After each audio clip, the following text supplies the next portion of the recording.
Are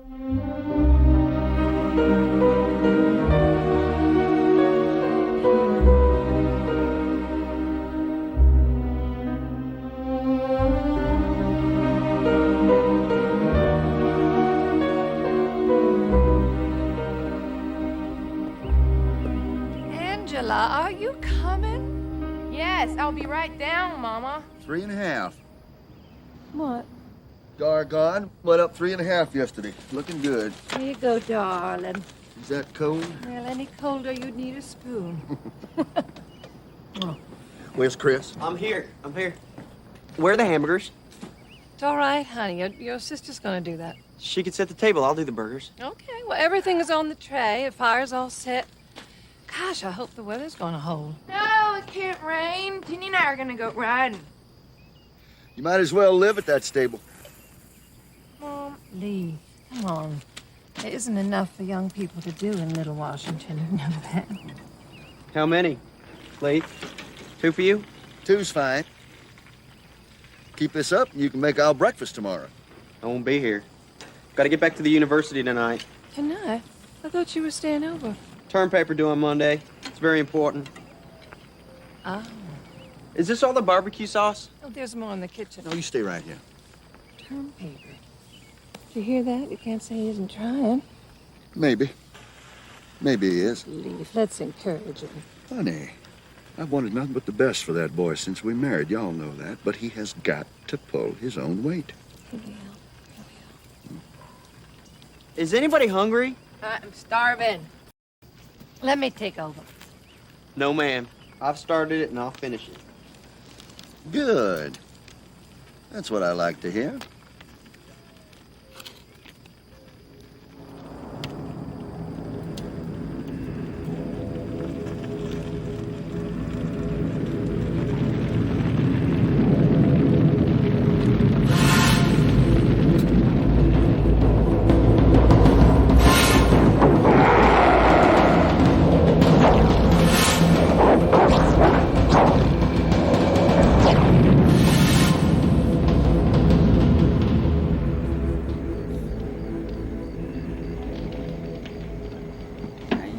Settle down.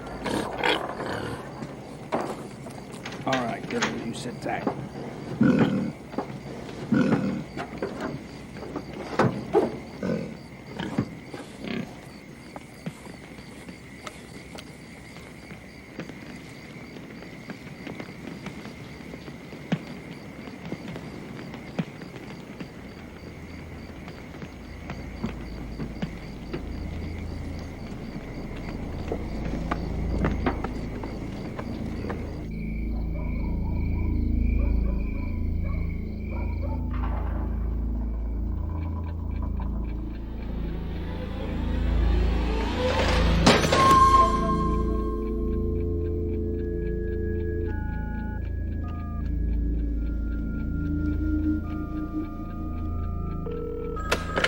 Police dispatch, can I help you? This is an emergency. Well, what do you need, ma'am? I need the police and an ambulance. Where do you need them? 110 Lawson Road. Lawson? Lawson? Yes. I can't hear you very well, ma'am. Could you speak up? I'm sorry. The intruder could still be in the house. Okay, why do you need an ambulance? My husband may be dying, and I may be dying too. I have been beaten and stabbed. Okay, what is your name, please? Bonnie von Stein. Okay, now, Bonnie, hold on just a minute, and I'm getting an officer on the way, okay? Don't hang up on me, all right? All right. Is someone in your house? I don't know if someone is here still or not. Okay, I have an officer on the way, and I want you to stay right there with me, okay? I don't know where my daughter is. They're getting there as fast as they can, and I'm gonna stay with you, okay? Okay. Where is your husband, Bonnie? In the bed. I can't reach him. I'm on the floor. Where are you in the house? I'm in the upstairs bedroom on the right. My daughter is in the next room.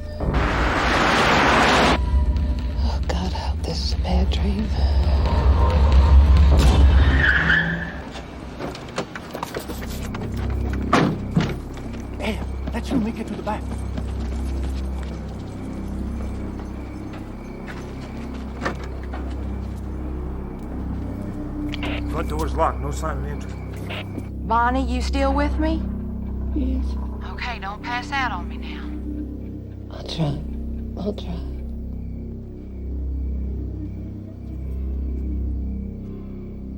Door's open. Back door's been forced.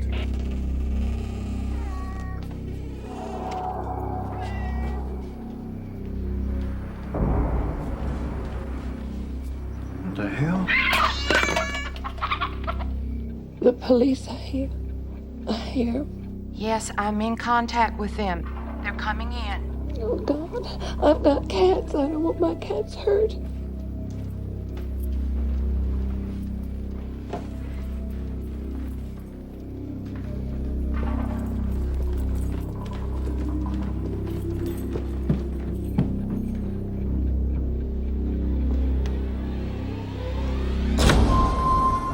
Oh, my God in this world.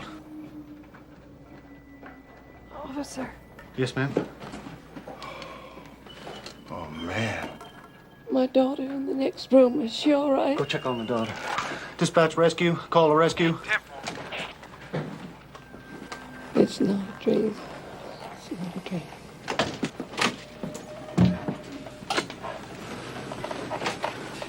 What is it? Are you okay? Yeah, I'm fine. What's going on? You're gonna have to get up and put some clothes on. Daughter's okay. Your daughter's fine. Oh, thank God. My husband, he must be bad. Don't look at him, ma'am. Just don't look at him. What's that on your jeans? Is that blood? Huh? No, that's just old saddle soap. I go horseback riding a lot. What is going on?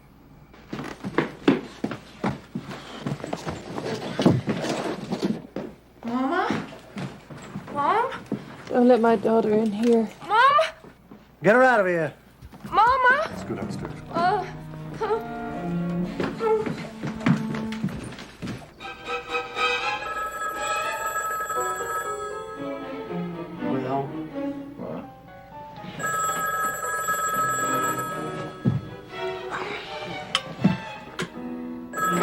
Hello?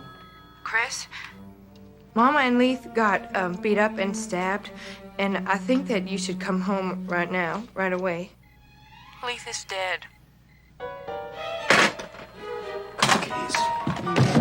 Where are my car keys? Where are my car keys? what's the matter?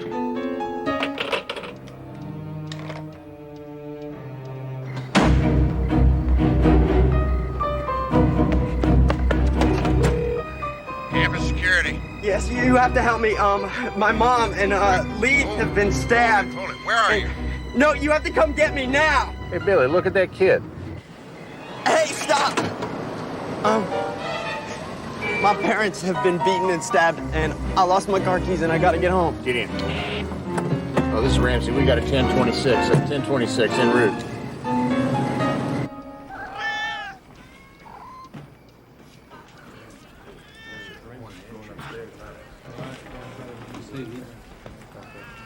What do we do about all this?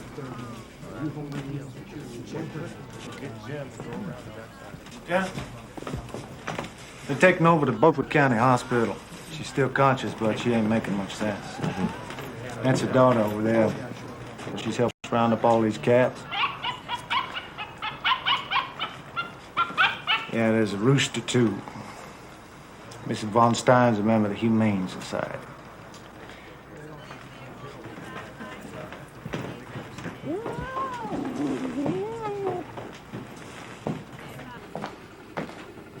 Here, I was sleeping right here.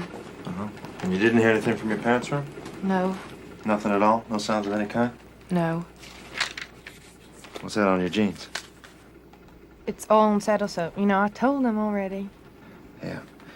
You didn't hear anyone come into your room, did you? No. That's good. Is there an attic in this house? Yes, How'd you get to it? top of my closet there. But it's jammed with my clothes. I don't see how anyone could use it. Uh-huh.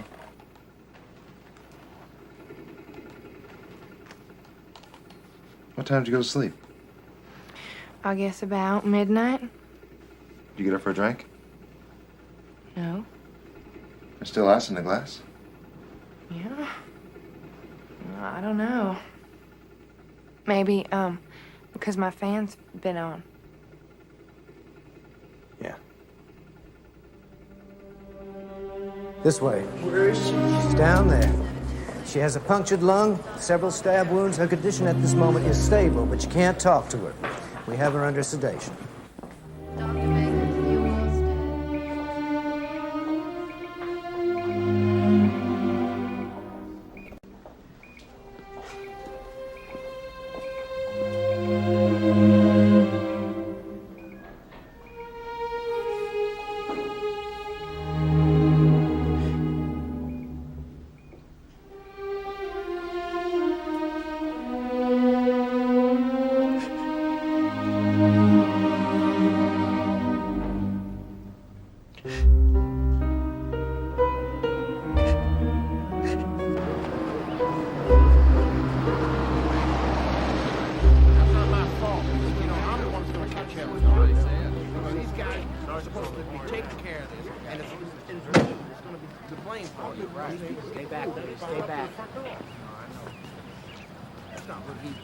I'm sorry, we have to stay back.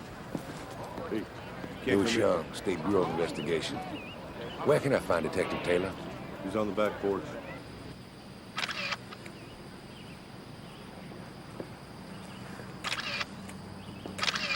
What you got, John? Hey, Louis. One hell of a gory mess. This guy was clubbed and stabbed in his own bed. I've seen a few, but this one really kind of shakes you up, you know? You find anything yet? Nothing but this green knapsack here. At least the daughter says she never saw it before. There was nothing in it. I was just taking some shots of the break-in here. Well, this doesn't make sense. What? Right by the doorknob, a little window. The only one had to do is break through it, turn the knob, so why? Would they break some big window over here, almost a foot away? Guess you'd need a hell of a long arm to open that knob. Yeah. What? You think this was staged to make it look like a break-in, maybe on the way out? You don't think they came here with robbery in mind, huh? I think what they had in mind was murder.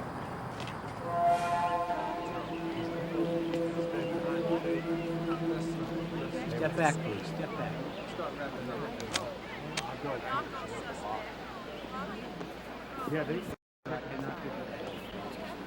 Angela, I'm so sorry. I can't believe it. How's your mom? I don't know. You know, I was over there at the hospital, but there's nothing that I could do. I hate hospitals, man. Never figure it. Would you look at them? Yeah, those kids over there, I just don't understand. It's as if they're watching a parade. Bring it in. Come on. What's back there?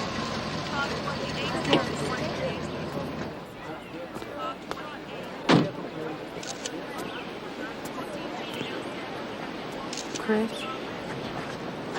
she, they took her to the hospital. I know, it's just there. He said she's gonna be all right. You okay? Chris, do not go inside. The police are everywhere, and they keep asking me questions like I was involved. Can you believe it?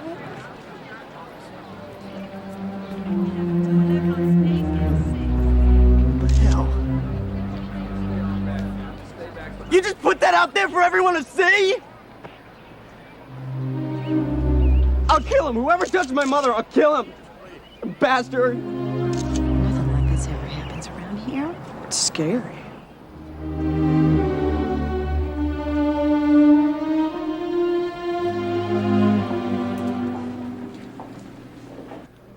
Could you see who it was?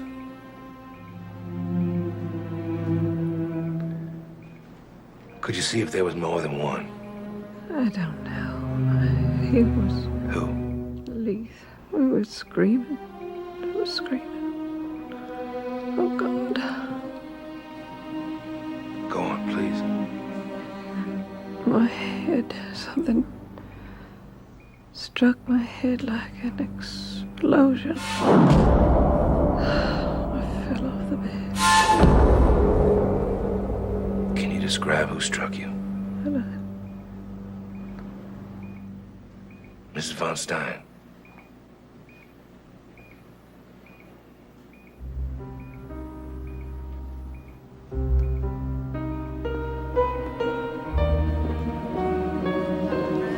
You stay right here, okay?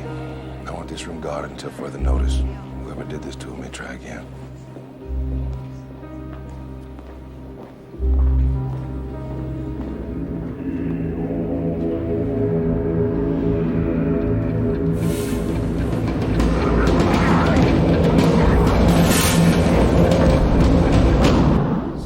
With your friend for a while? Maybe till the weekend, then back to school. You don't mind answering a few questions, do you? What can I tell you? I wasn't there. University's over 2 hours. Summer session? Yeah, I've had trouble with my grades. When's the last time you saw your family? Huh? Saturday.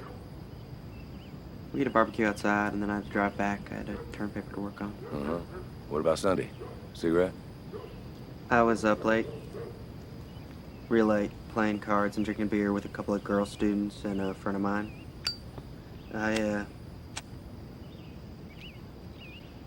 When Angela called, I was so out of it, just went kind of nuts. Couldn't find my car keys and ended up having the campus police bring me home. Any family problems? No, sir. Did you know that your stepfather recently came into a large inheritance? Well, I knew he spent a lot of time working on stock investments. But, you know, I don't know anything about that stuff. You don't know he left over $2 million? Well, yeah, I heard it was a lot. $2 million. Hey, look, I still can't believe all this. It's just too fantastic. I know what you mean. Okay, it's right in here, on your left. There you go. It's right over there. Yeah, it's the darndest thing. It was about 4:30 in the morning, and the fire was burning like it was being fueled up by something. I didn't want to bother y'all, but it just seemed kind of funny to me. You go right here.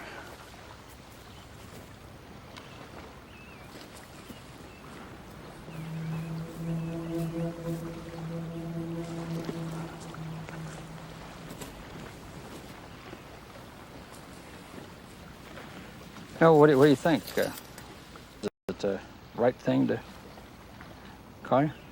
Oh, yeah, by all means. I don't know yet what significance these things have, but...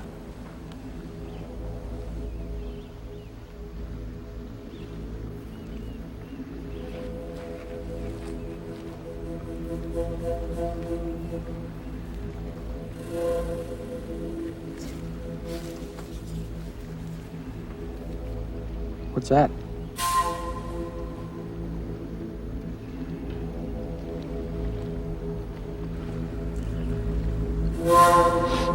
You want to know what I think of it? Tell me, John. Well, these lines are streets. The blocks are obviously houses. How am I doing? You doing okay so far? Carry on. Little stick figures, animals, you know, maybe dogs. Dogs, very good. Dogs, very, very good. Thank you. Coming from you, that's a nice compliment. I understand how you feel, but see, you have missed a key ingredient right here. Printed by hand, the longest line right here. I was saving the best till last. Lawson would be the name of the street where the murder took place. That's right. So what we probably have here is... a map of the Smallwood subdivision. Von Stein house, 5th on the block next to the drainage ditch. Dogs in the neighborhood to look out for. Mm-hmm. Who do you suppose drew this little house finder? Who you think? I think somebody who wanted somebody else to use this knife.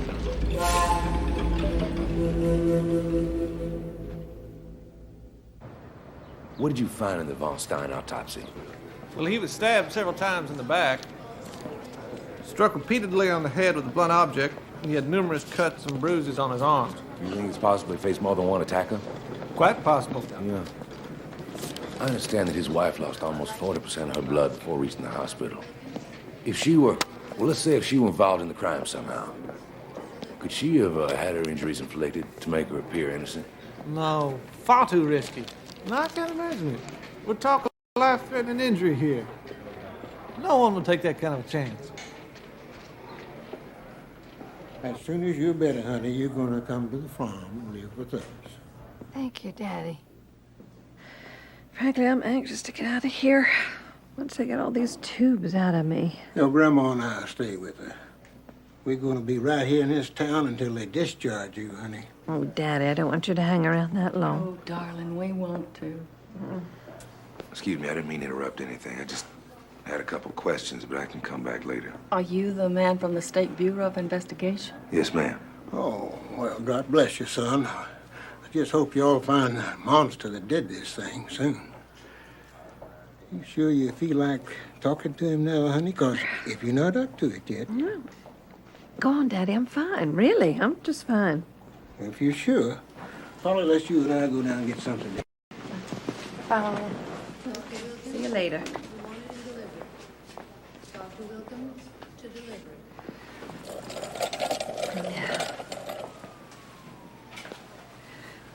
I doubt very much that I can help you. If you could tell me first something about the weekend it happened. Now, your son said he was home for a cookout on Saturday. Yes. But then he had to go back to school to work on a term paper. Okay. And the next morning? The next morning, Blythe and I drove to Greenville for breakfast. Angela go with you? No, she went horseback riding again.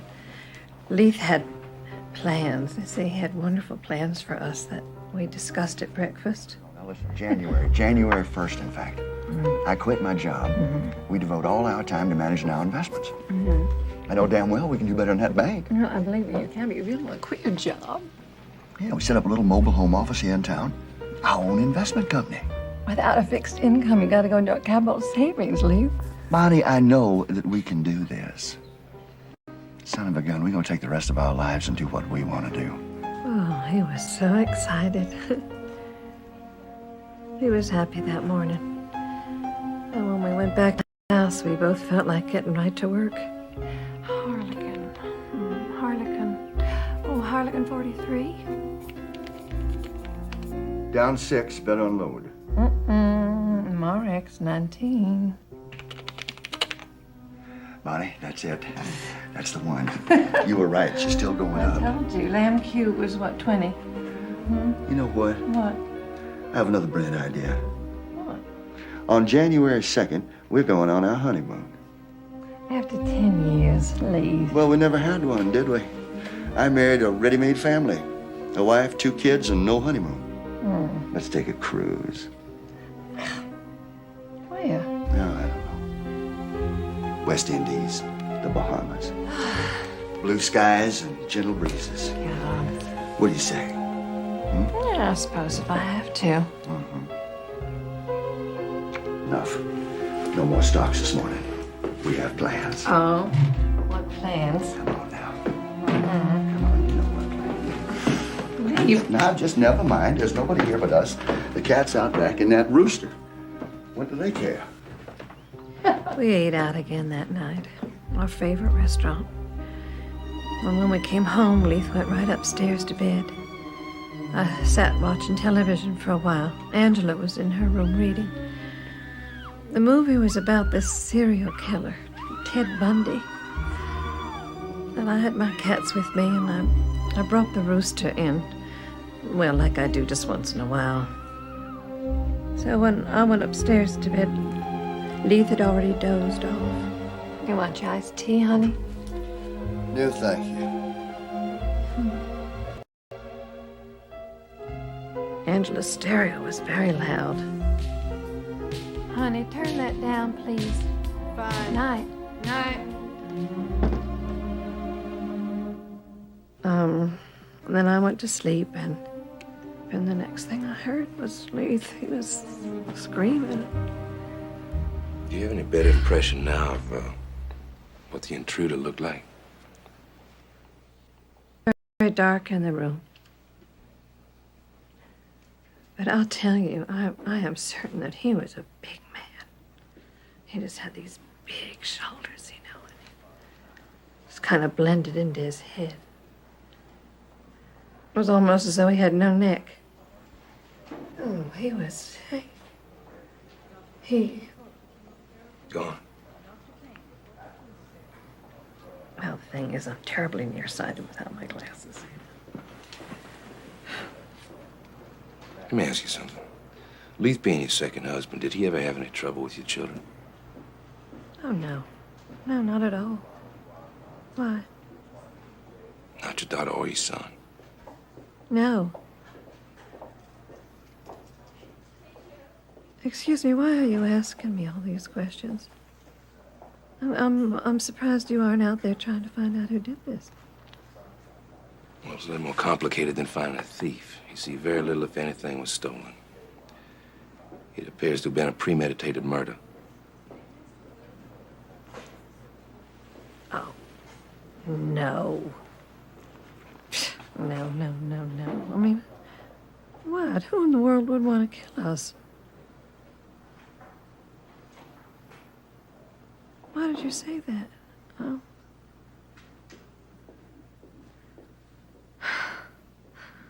You think he might try again?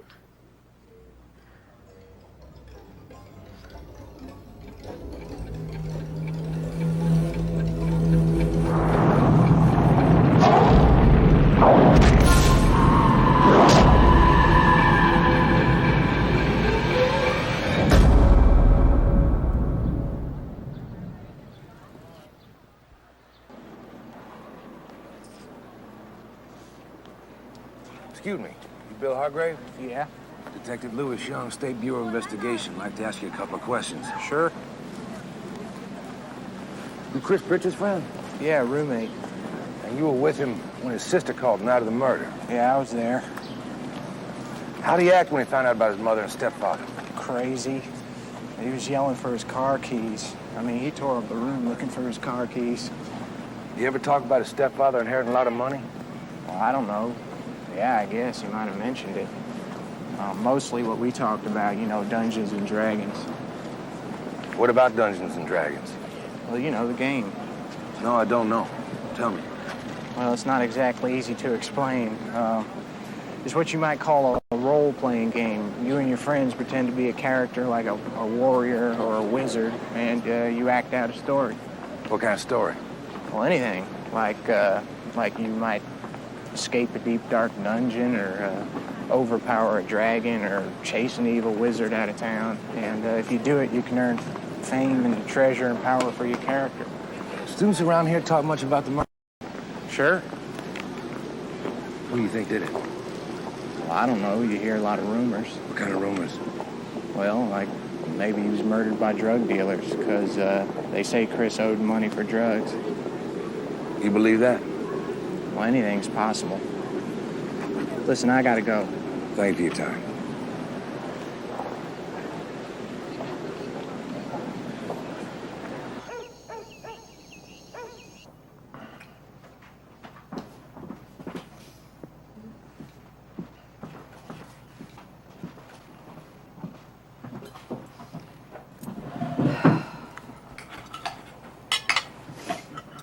Oh, I got a hold of Dr. Egan this morning. He says that your first appointment to begin that plastic surgery is Thursday. Mm-hmm. Oh, and the vet called from Little Washington. The cats and the rooster are doing fine, and you can bring them out here anytime you want. Why? Why, what, honey? I just don't understand why. I mean, it has been weeks now. And the police, I mean, they've found nothing. Absolutely nothing. Yeah, I know. But they must be trying. Do you know, I heard that some of the neighbors walked right into the house and started cleaning up that very day. I mean, they started scrubbing the floor and wiping out any fingerprints that might have been there. I thought the crime scenes were supposed to be kept secure to protect any of the evidence. God. The way things are going, they'll never find out who did it. You could try again any day, too. Anytime. Oh, I wouldn't worry about that, honey. He wouldn't dare try it again. We don't know that. I'm scared. I am scared. God, I miss him. Blythe. Blythe.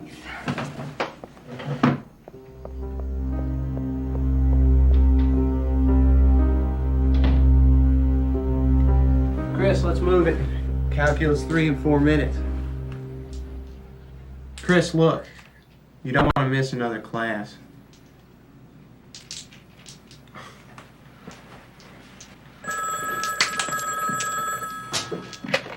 Hello? Hello, darling. I just called to see how you're doing. Chris? Okay, I'm okay. Why don't you come out and visit your grandma and grandpa and me at the farm this weekend? Can't. Oh, well. You know, it's been almost 5 weeks. Can't talk now, Mom. Well, how about next weekend? I'll call you later. Okay, darling, whenever you want.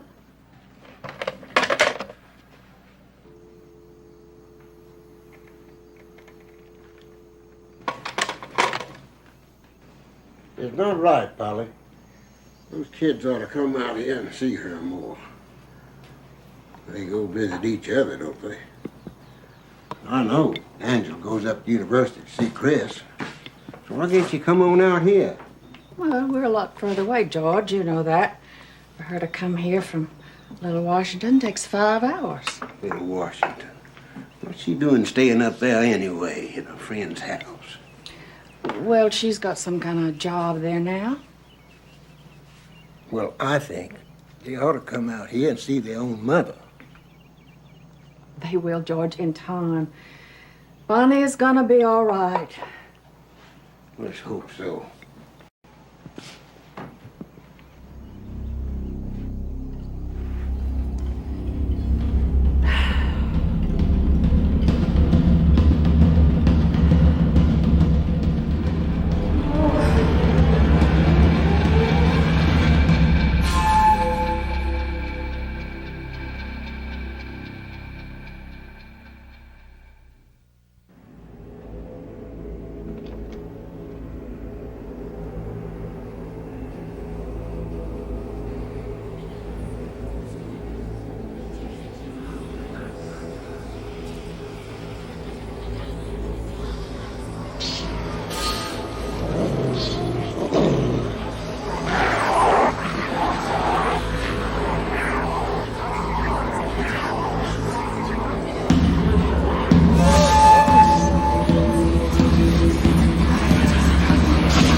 Chris, what's wrong?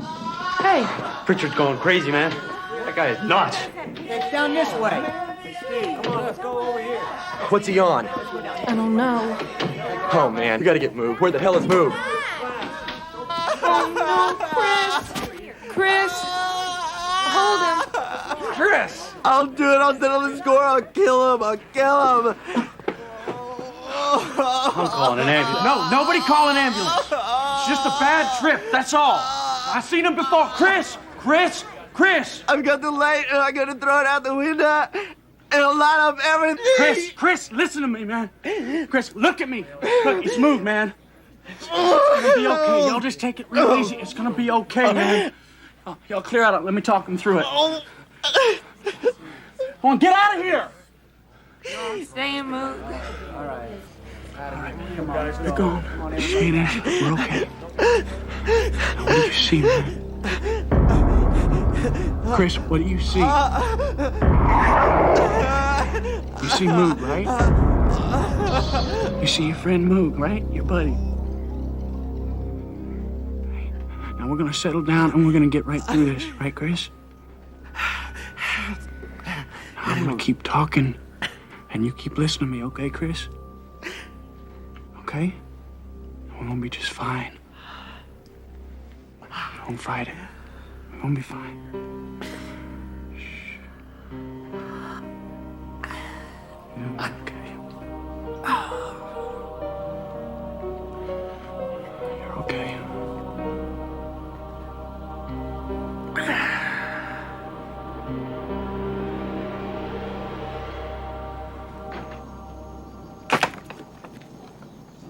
Bonnie, honey, did I hear the phone? Yes, Mama. It was someone from the university. Psychologist. He said that Chris is going through a very bad emotional period right now. He advises a medical leave of absence. In school? Mm-hmm. He thinks it would be beneficial. He said he doesn't think he has enough emotional stability to cope with school right now. Well, I know what it is. He feels guilty about not being there when it happened. And he might have done something to help, though God knows what, huh?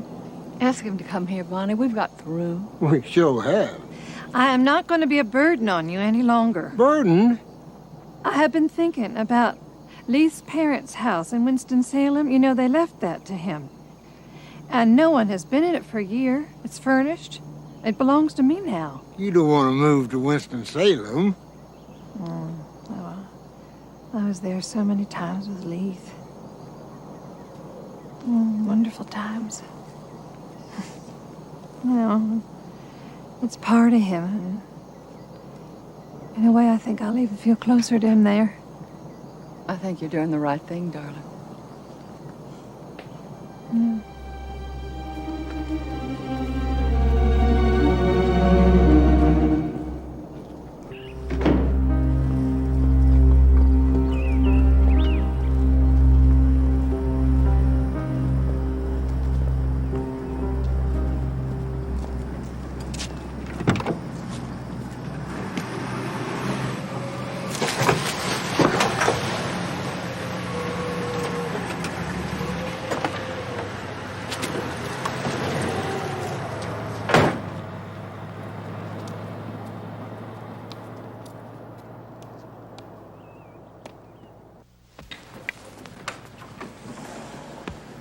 Hi.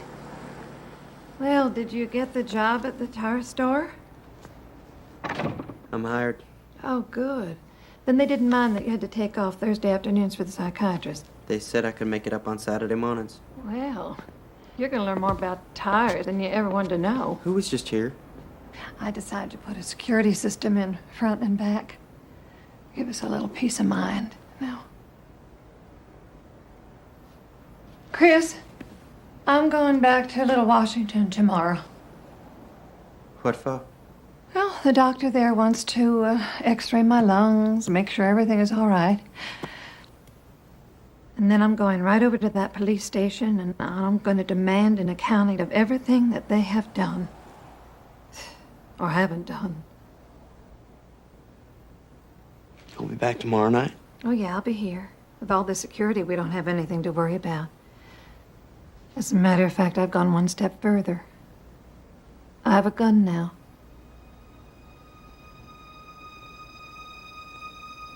So have I.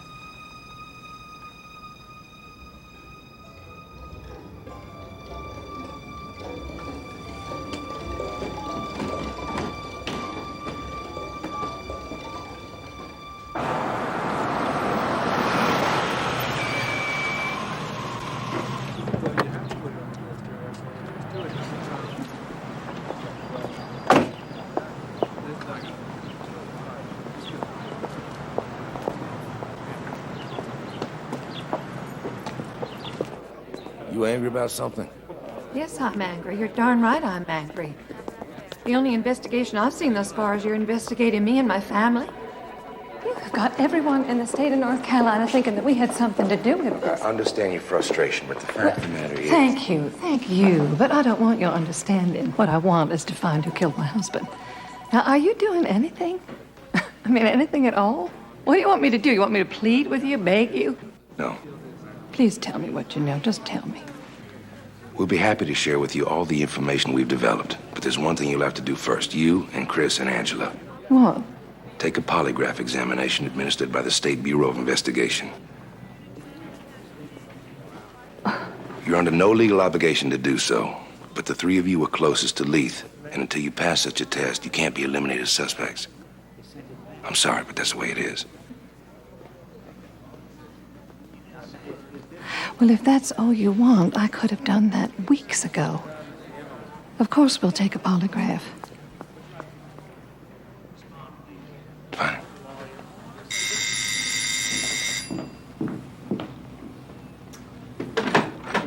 Angela. Hi. Oh, it's good to see you.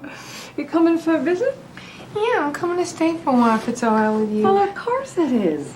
I quit my job at the market. And, I want to be back with you and Chris again, you know? I mean, my friend's been wonderful, but I don't know.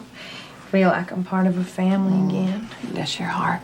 I'd be so happy to have you stay, honey. Chris is at work, and your grandpa's outside finishing a cat shelter for me. What's the matter? Almost gone. The scars. Oh. Yeah. But there's one here that is so deep. They can't do much with it. I guess maybe we've all got scars we can't get rid of. We will, darling. We will.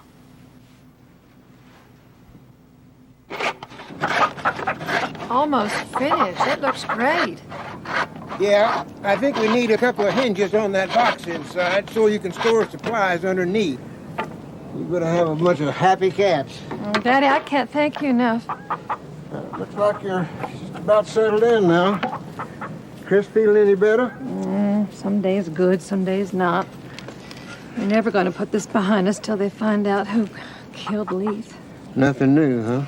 They won't tell us anything until we take a polygraph test. Polygraph?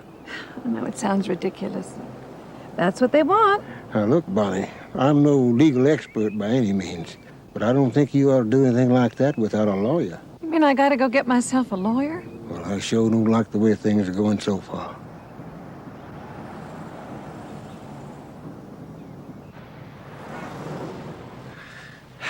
The problem, Mrs. von Stein, is the same problem with any unsolved crime. People get to talk, and unfortunately, this case has been going on for 6 months now. It's become an embarrassment to the police. Well, it should be. The least they could do is eliminate us. You see, that's why I really want to take this polygraph. Well, Mrs. von Stein... Oh, Bonnie is fine. Bonnie, well, thank you. Well, let me say this first. Believe me, in my profession, I have been lied to by the best. And based on what you've told me, and the obvious sincerity in the way you've told me, I feel inclined to discard my normal procedure. Your normal procedure? Never to take a state-sponsored polygraph, but I feel in this particular instance it might be of use, that is, for you, and perhaps for your daughter, after I've spoken to her. Mm-hmm. But not Chris. Well, your daughter, like you, was there at the time of the attack, but Chris is a different matter. Now, he was away at school, and therefore he can't be considered an intended victim. Now, I think that the investigators might look upon him in a different light. Oh, dear. Well, so what should we do? Well, if you take the test and the boy doesn't, that makes him a definite suspect. Now, there is going to be strong pressure from the police, and you know what I think? I think he should have a lawyer of his own. Forgive me, but I mean, this is just so crazy. Here we just want the police to find out who did this thing, and now we have to hire lawyers to protect us from the police. Bonnie, for your own sake, and for Chris, get the boy a lawyer. Do it right away.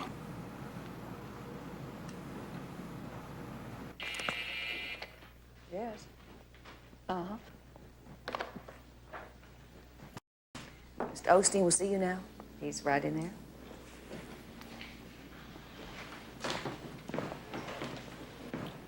Hi. Osteen. Wade Smith and your mother have explained the situation to me. As I understand it, the State Bureau of Investigation would like you to take a polygraph. Yeah. How do you feel about that? I have a report from your psychiatrist in Winston-Salem. You're taking a medication prescribed by him. Yeah? In my opinion, this medication and your present state of mind would render a state-administered polygraph unacceptable. On the other hand, it might look suspicious if you appear unwilling to take one now that your mother and sister have agreed. You don't have an opinion one way or t'other. Whatever you say. I'm not a lawyer. Don't like that.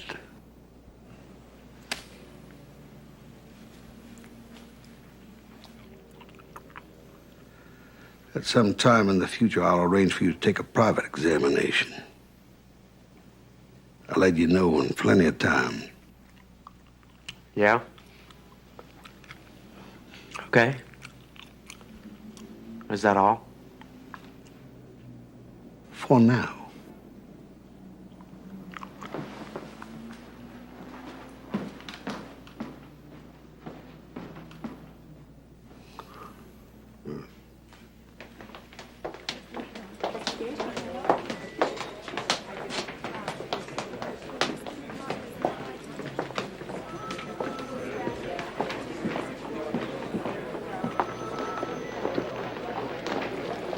Right on time. The polygraph room is just this way. Where's Chris? He won't be here.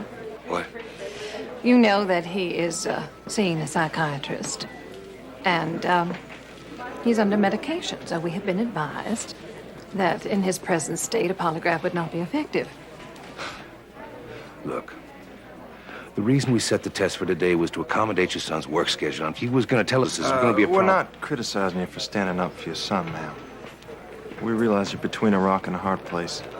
You do? Well, I have been in a hard place since the night my husband was murdered. And neither you nor the Washington police have done a single thing to help me out of it. I therefore am in no mood to hear ugly remarks about my son. Shall we get on with this? Are you ready to answer the question? Yes. Were you related to Blythe von Stein? Yes. Did you plan the death of Blythe von Stein? No. Did you help to plan his death? No, I did not.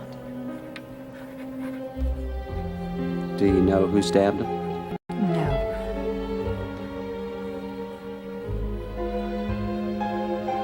Did you help someone stab Blythe von Stein? No. Were you involved in stabbing me? No. Do you know who stabbed him? No, I do not.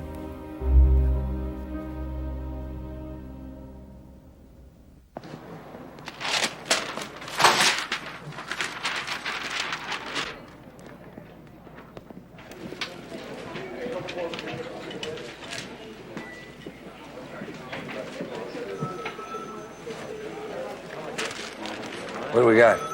Bonnie von Stein? 12. She knocked the doors right off. Highest score possible, just blew it out. What about Angela? Interesting. +5. +5, can you be a bit more specific? Oh, yeah. See, it used to be that a minus or a +6, that would be considered inconclusive. But now they have revised the parameters, so anything over 3, that's considered passing. So she passed? Yeah. Thanks. Oh, when will the boy be taking the test? That's a good question. I don't know.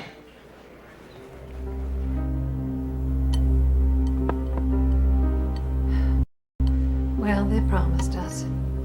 They said if we passed the polygraph test, they would tell us everything they know. Well, it has been 5 weeks, and they have told us nothing. I don't think they're going to be satisfied until you take it, Chris. It was so demeaning. I felt dirty. If I were you, I wouldn't come near one of those machines. Well, it's all a waste of time. It's just a waste of time. Do this. I'll get it.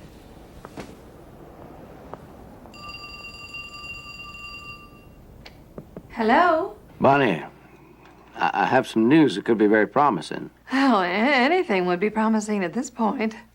They're getting a new police chief in Little Washington, and he's already made a statement that his #1 priority is to get this case solved. It should have been #1 a long time ago. Now, patience. Bonnie, I know it's difficult, but patience. Gentlemen, what do we got? Here. This is what we got. We got one thin file on the Von Stein case. I wonder they're on my back to solve this case, and I've barely been sworn in office.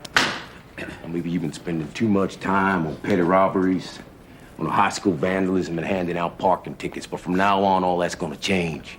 This bloody homicide happened in this town, in this county, and it's up to this department. We're the ones gonna be held accountable. Am I understood? Yes, sir. Now, we're gonna cooperate with the State Bureau of Investigation, but I want Louis Young to know that we're gonna be taking the initiative. Yeah. Taylor, you shot the crime scene photos. Yeah, I was there that morning. I don't know what other cases they got you working on, but from now on, you're working on this case only. All right, gentlemen, let's go over the file. Here's what we got. #1, we got a map with the exact location of the Von Stein house. I want to know who drew it and why. We got a knife. It might be the same knife used to kill the victim, only we can't prove it. #3, we got us a green knapsack that nobody in the family's ever seen before. Where did it come from? Who does it belong to? Gentlemen, we're gonna start asking some questions around here. And we're gonna keep right on asking them until we get some answers. Now get it. Yes, sir. All right, let's go. Taylor. Yeah. Yes, sir. Louis Young took a statement from one of the students about a game, Dungeons and Dragons. You know anything about it? No, sir. Look into it. Yes, sir.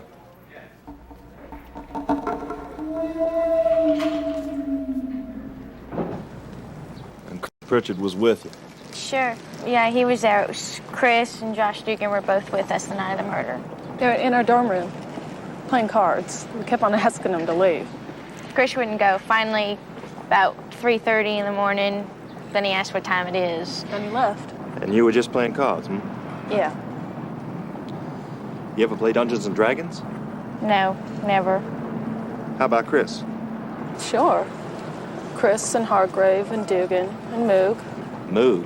Or they call him Moog. His real name is James Upchurch. These guys, they live the game. It gives them this crazy thing, like they got real powers and charms that they don't have in real life. But what you have to do is you have to follow the instructions of the Dungeon Master, Who's the Dungeon Master? Moog. Oh. Is he around here now? No, he left a long time ago. You don't know where I can find him, do you?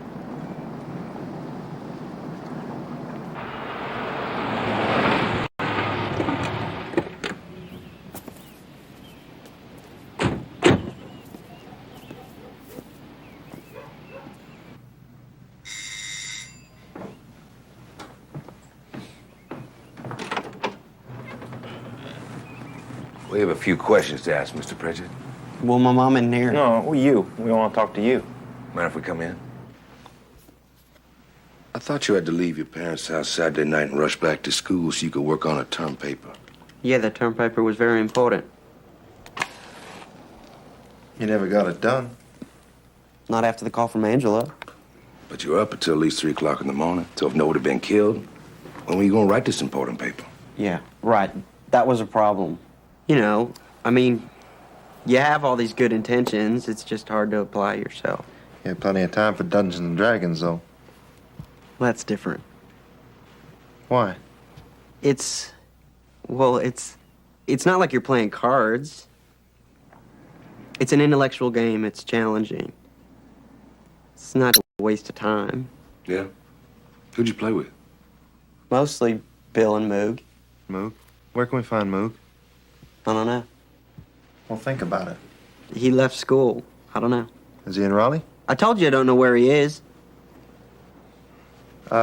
Chris, we'd like you to do us a little favor. Would you draw us a little map? You know, nothing fancy, of your neighborhood at Smallwood? Just so we can orient ourselves. Sure. I don't know how many streets you want here. Just the blocks around your house. Be fine.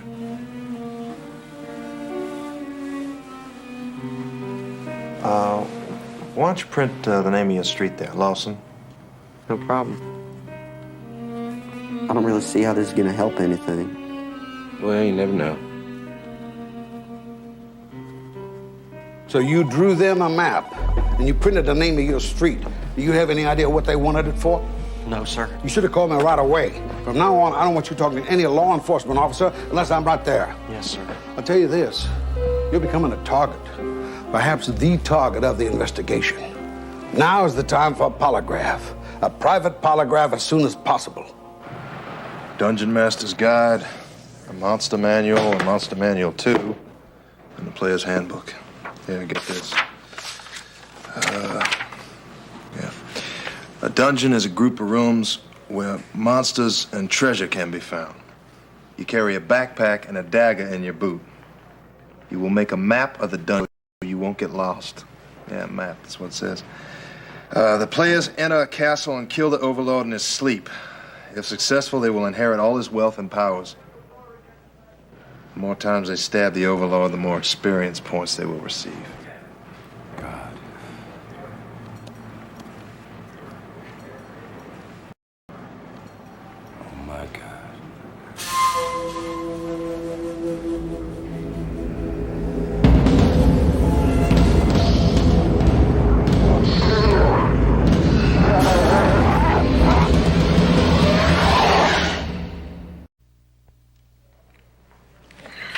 I'll tell you, it's obvious these drugged up kids decided to act out this Dungeons and Dragons fantasy for real. Yeah.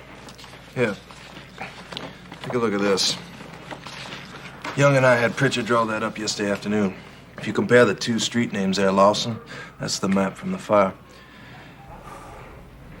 Perfect match. Yeah, I think so too. We still have to get verification from the FBI, though. Pritchard draws a map to his house for one of his friends. Which friend? Well, we're working on that now.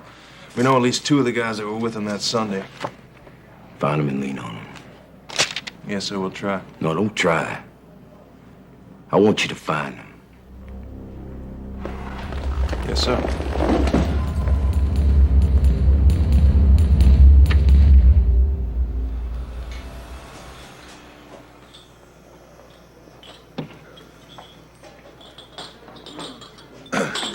Your name Josh Dugan? Yeah. Well, we need to talk for a moment. Well, I'm working. We'll take a break. Pritchard? I hardly know the guy. You played Dungeons and Dragons with him, didn't you? Yeah, but it wasn't like he was a friend of mine, you know? I mean, none of those guys, not even Moog. Moog? The Dungeon Master? Yeah, well, we were all at a very advanced level. Oh, really? Advanced like what? Well, we had these campaigns, stories, the scenarios worked out. I mean, there are 50, 60-hour campaigns that go 4 or 5 hours at a time. Doing what? Well, we go down in the steam tunnels. Steam tunnels? What steam tunnels? At the university, they got like these steam tunnels. And we go down there with these fake samurai swords and wave them around and pretend to duel. You and Chris and Hargrave and Moog? Yeah. Where's Moog, huh? Where can we find him? I don't know. I hadn't seen him in weeks. He has a police record, you know. Burglary. Did you know that? No. Well, you ask around. You ask your friends. Sure, okay. Good, you do that. Because I'm going to be back.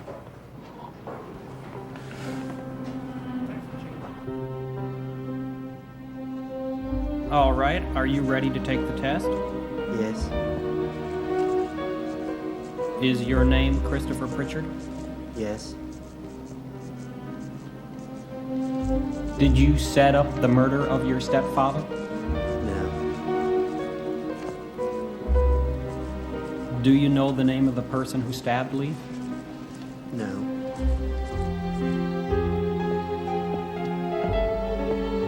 Why don't you wait down there till I get the results? All right.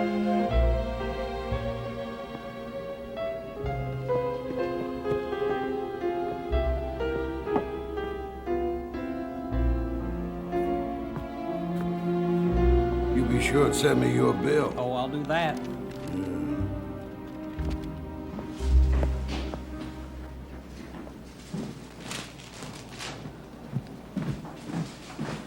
Understand now. They base everything on the nature and degree of the tracings. Yes. That's how they make their analysis. And, well, you could please just tell us. The analysis indicates that the responses are not indicative of deception. In other words, you passed. Oh. Well, of course he did. I never doubted that for a moment.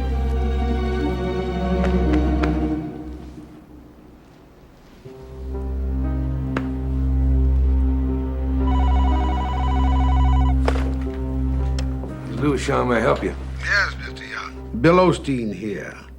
I just wanted you to know that I've been retained as a lawyer for Chris Pritchard. I wasn't aware he had a lawyer. Oh, yes. I'll be representing him concerning the polygraph. It was my understanding he's refused to take an SBI polygraph. That's not necessarily so. Well, good. I'll ask him about when I see him tonight. Tonight? Yeah, I'm on my way to Winston-Salem right now. I'm supposed to meet with the family. Yeah? Yeah, so I certainly appreciate you calling, Mr. Osteen. I'm sure we'll be in touch with each other. Maybe next week. Thanks again. Damn. What? I blew it.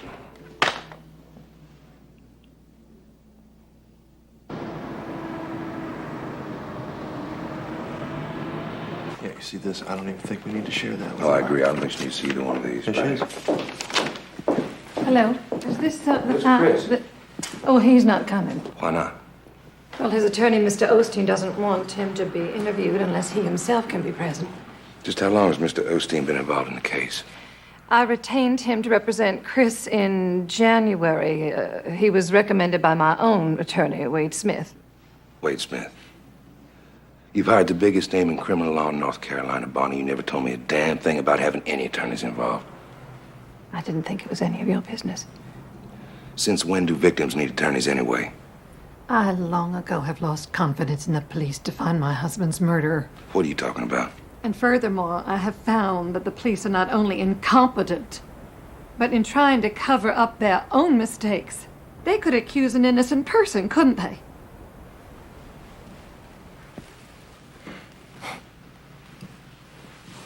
Let me see that. Let me tell you something.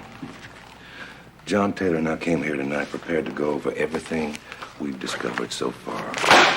Piece by piece, page by page with you. But you know what?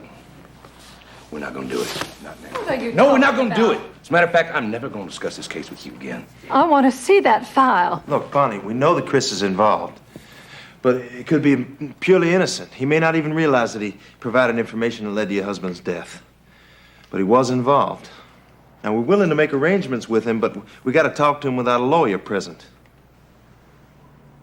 And if we can't do that, we're just going to have to go ahead and build our case against him. And we can do it. Now, may I say something?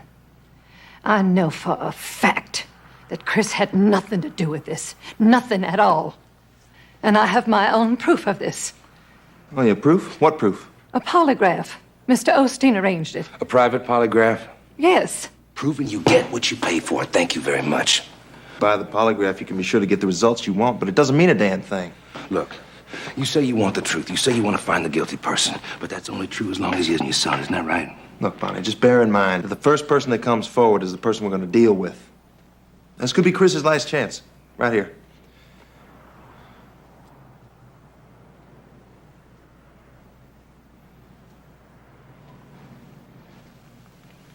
You may talk to Chris as much as you want, as long as Mr. Osteen is present. This meeting is over.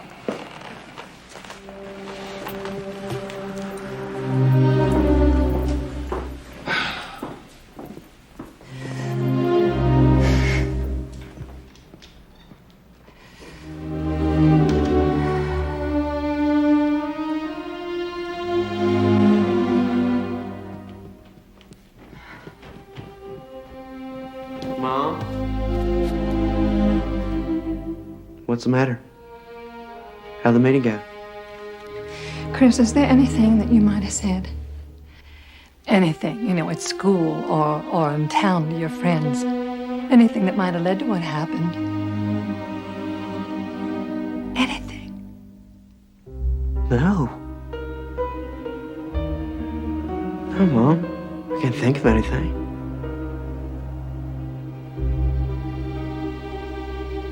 Absolutely not. Okay.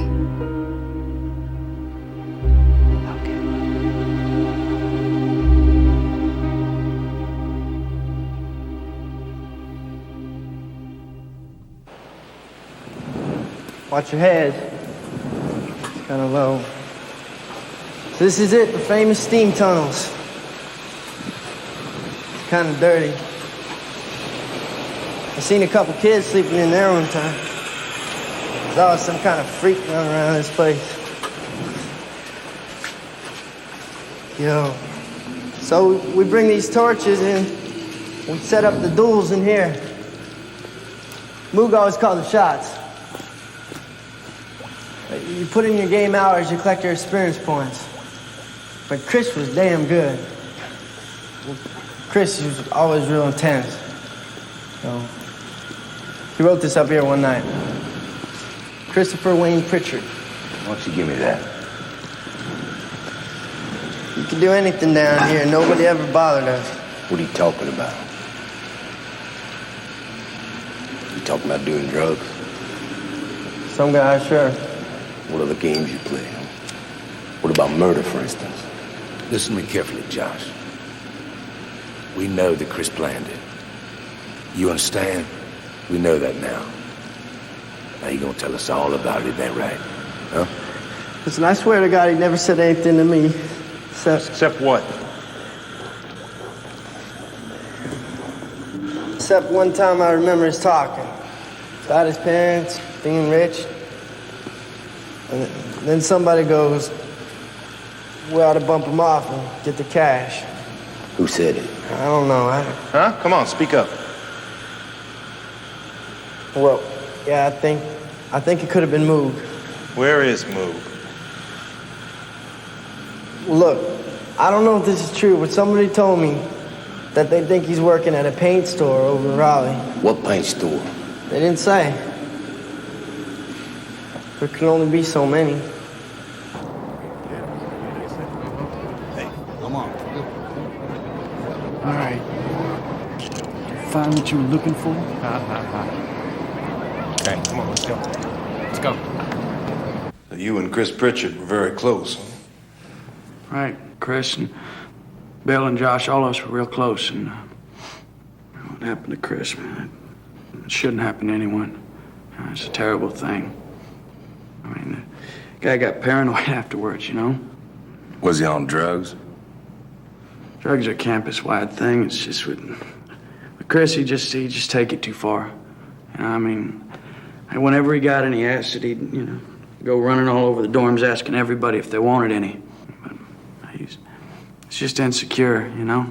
I mean, just wanted people to like him. How'd he feel about his stepfather? Well, I never got along, but I guess that's no secret, huh? I mean, there's always talk about how much money his parents had. Every couple of days, you know, somebody say he ought to bump off his parents and get the money. But it was always said as kind of a joke. You might have even said it yourself. Yeah, right. I mean, you know, a joke.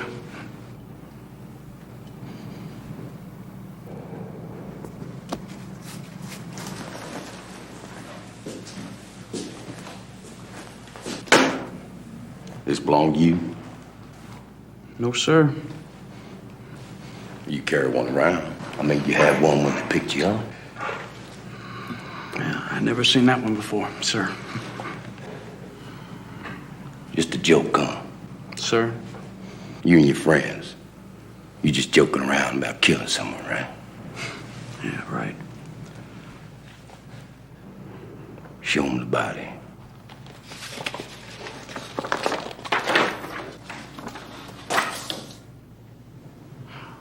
This is serious stuff, huh? Yeah, well, you're gonna get sick. Don't do it on the table.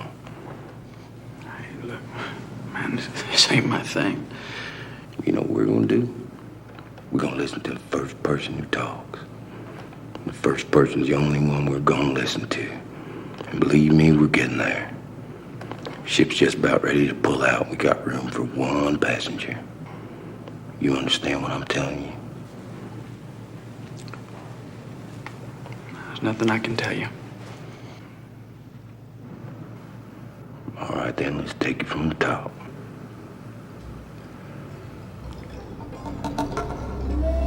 Here's where Mook says he's been living. Nice place. Yeah, real nice, if you don't mind living with roaches. What's the apartment number? It's 206. You check out the paint store? Yeah, they said Upchurch will be working there until 5. We're clear. Might need a search warrant if the roommate won't let us in, though. He'll let us in. Let's get him.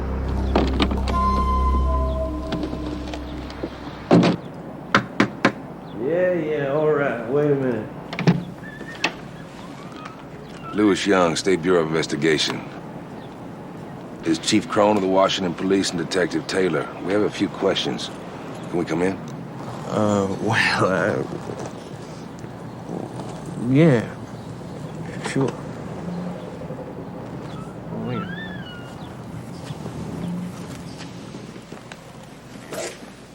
How long you lived here?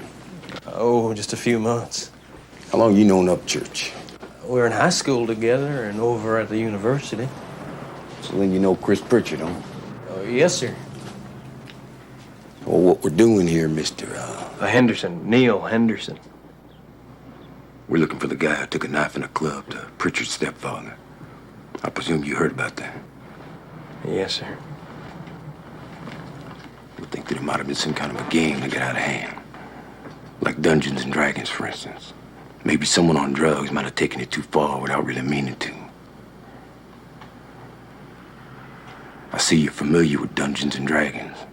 Well, yes, sir, but I can't imagine anybody doing what you said. Yeah, well, maybe you and me could sit down over there and talk about it for a little while. Yeah, well... Just take a few minutes. Over there. All right. I got a hunch.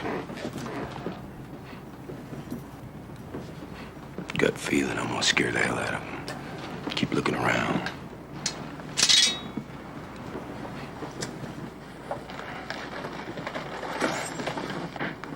First, I'd like to make something very clear to you. We know for a fact that Chris Pritchard was involved.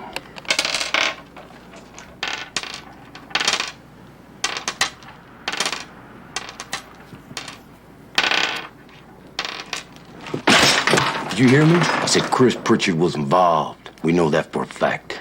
And we got our attorneys talking to his attorneys and just about ready to go down. And when he does, anybody knows anything and didn't tell us, I mean, they're in some deep trouble. If we find him guilty of any kind of involvement, I mean any kind of involvement, they could get the death penalty. I guess you know in this state that's the gas chamber. You know that? Yes, sir. The gas chamber.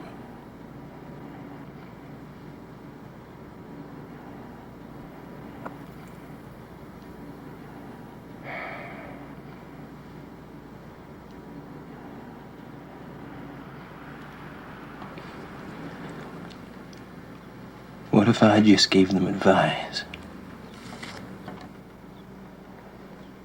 Well, that all depends on what kind of advice you gave them. You know how much you're involved or not. With only a little bit, we could clear it all up right now by you telling us. On the other hand, if you were really involved, I better get the DA here.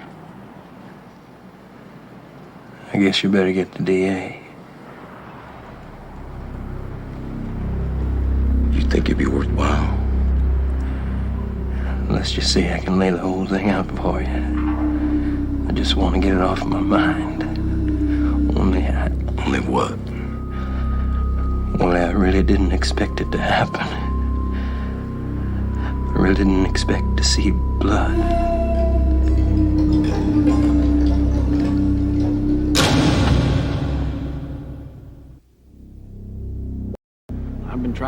him. I don't know where he is. I'm looking all over for him.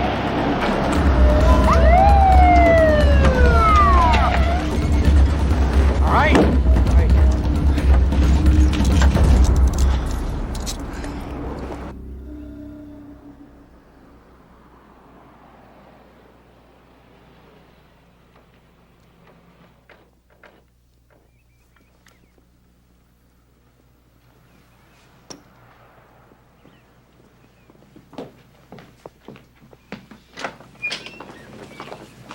What do you want?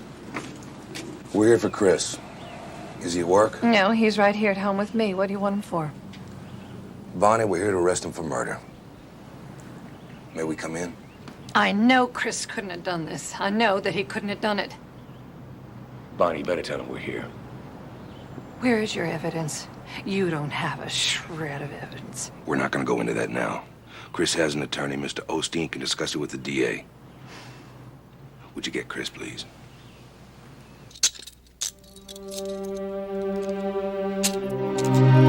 Come on, let's go.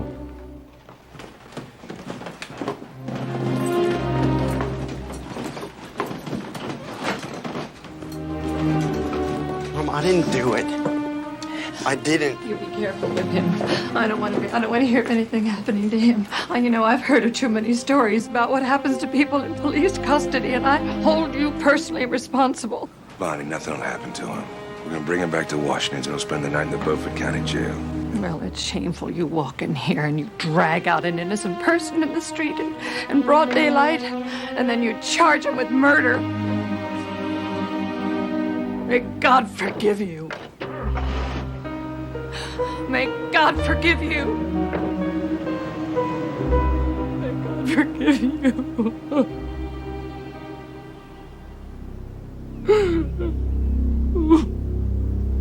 Yes, I know, Ms. Von Stein. I just heard.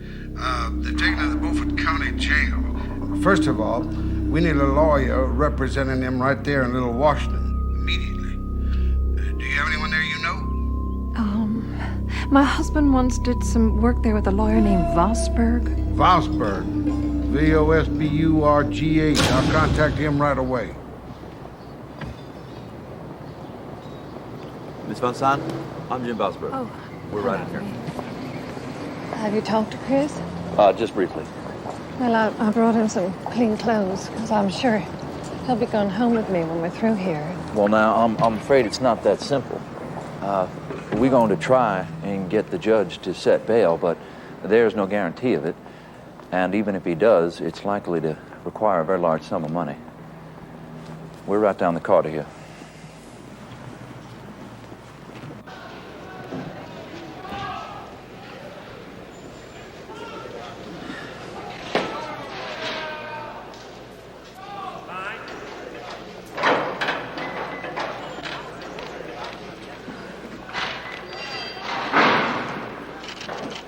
Mom, did you bring my cigarettes? No, honey. You didn't bring any cigarettes? I can't believe you. Chris, to tell you the truth, son, I think your mother actually could use a hug right about now. I can't believe you didn't bring me any cigarettes. I bet you didn't even bring me any change either. It's just like you. Hey, listen, you. That's your mother standing there. Now, for the last 24 hours at least, she's been worried sick about you. Now, you get on up and give her a hug. Oh, Mr. Vosburgh, you know, we've all been through an awful lot in the last 24 hours. Chris more than anybody else. It's all right, darling. I know how you feel. I got nothing here. No magazines, no cigarettes. I'm gonna need change for the vending machines. Chris, son, you're here because a friend of yours, Neil Hennison, has made devastating statements under oath involving you. Statements the police are keeping under wraps. Now, with all due respect to your mother, candy and cigarettes are not your great problem right now, son. The first thing we've got to do is get you out of here. Do you understand?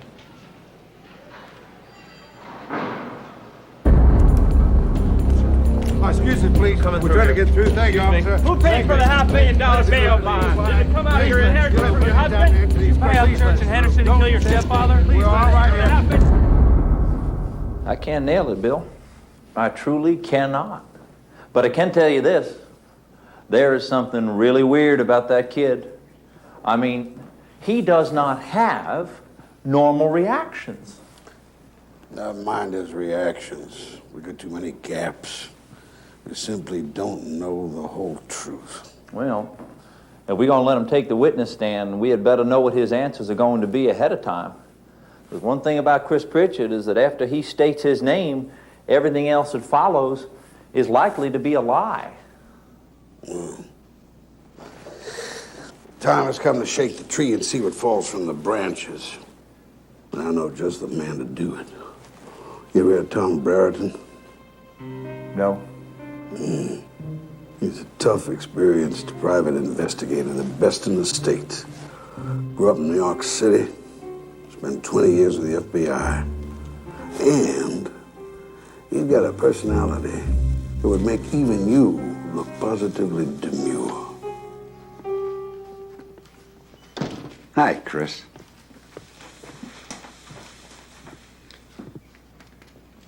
Want to sit down, Chris? No, go ahead. Sit down.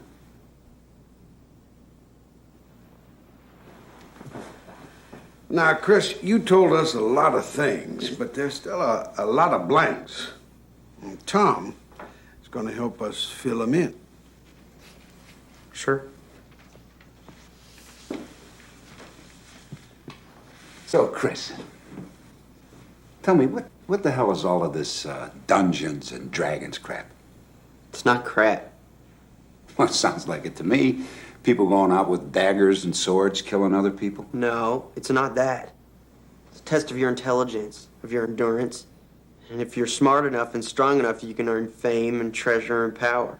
No kidding. Hey, you were pretty good at it, huh? When the obstacles are so enormous, and yet you make it through them, all of them, the feeling is overwhelming. You see, there you go. I had no idea, really. Overwhelming. You were really into it, huh? I mean, it really gets into your head? Yeah, there's no other feeling like it. Except maybe. Yeah? Except what? Drugs? Now, sometimes you've got maps to follow in this game, right? Sometimes. All right, well, let's talk about maps. Let's talk about the one the police produced of your Smallwood neighborhood in Washington. The only map I ever drew was the one they asked me to draw back in March. Right. And you printed the word Lawson on that map, isn't that right? So what? Well, I'll tell you so what. Expert analysis of the printing on that map shows that it's exactly the same as the printing on the first map that you drew. The one you gave to Henderson and Upchurch so they could find your house and kill your parents. I never drew them in. Bull! I did it! Chris, the printing on the map they found by the fire certainly did look like the printing you did in March. I can't help what it looks like. I never drew any map for Henderson or Upchurch. Maybe you drew a map for somebody else. Well, I could have done that. I mean, I don't remember this, but I suppose it's possible for a Dungeons and Dragons game. Mapping out a scenario. Or I could have drawn one for a friend of mine. I had this friend, his name was Brian. I remember he wanted to come down to Little Washington, but he didn't know where we lived. Maybe I drew a map for him. You got a lot of friends, haven't you, Chris? Did you tell them all about your parents having money? No, I don't know. Well, how the hell are you going to deny that? We already have 10 people that said that you did. No, I didn't even know anything about this. Chris. This whole inheritance thing. Your own mother told Mr. Osteen here that she explained to you very carefully that there was quite a large inheritance. No. No, I didn't know anything about that. I only heard about the inheritance after all this had happened. Chris, if you stick to that statement, you put me in the position of having to choose between you and your mother over who's telling the truth. And I can tell you frankly, that's not a hard choice.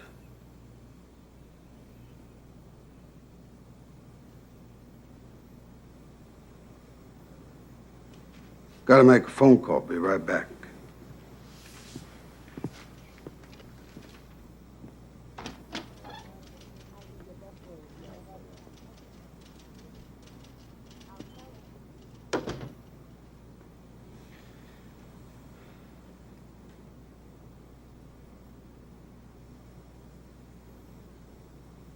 Henderson.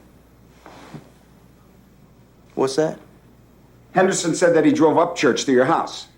He said he provided the transportation to kill your parents, and he said he used your car. Now, why would he say a thing like that? Beast me? Come on, Chris, you're gonna have to do better than that. I don't know why he said that, all right? Maybe he said it because it's the truth. Did you ever see these before? They're murder weapons, so they say. Did you ever take Henderson to your house? No, never. Well, how about Upchurch? No, well, we drove by once, but we didn't stop in. Well, now you admit Upchurch saw your house before. It was dark. Yeah, well, it was dark when your stepfather was killed, too. And your friend Upchurch had a map with your printing on it showing exactly where the house was, and the whole time that he's gone, your car is gone, too. I never said my car was gone. You don't have to. What you have to remember, Chris, is that I've been in this business for more than 20 years. I have been hogwashed by a lot better hogwashers than you. It didn't hogwash. It's just that my memories... Look, I was taking a lot of drugs. And sometimes I just can't remember some things. Yeah, like your inheritance? Well, yeah, actually, that is a good example because I think I do remember something about that now. I think one time I might have said something to Bill, my roommate, about my grandparents giving my stepfather a lot of money. But I swear to God, Bill was the only person I ever told. You swear to God. Right. Chris here was just telling me that his roommate, Bill, was the only person he ever told about his inheritance. Yeah. How could you have told him if your mother didn't tell you until after the fact? I don't know. I guess that's what I mean. My memory's bad. And your problem isn't your own memory, it's other people's memories, like your friends, who were told that if your parents were dead, you'd get a lot of money, buy a big house, fast car, you can take drugs, and you can play Dungeons and Dragons all year. Look, I was drinking a lot of beer, I was smoking a lot of pot, I was dropping acid. Yeah, I might have said these things, but like I said, my memory's bad. Chris, I want you to think clearly now. I'm going to ask you one more time. Did you ever leave anyone with the impression, I'm not saying that you wanted to see anything happen, but did you ever give anyone the impression that you would be better off financially if Leith and Bonnie were dead?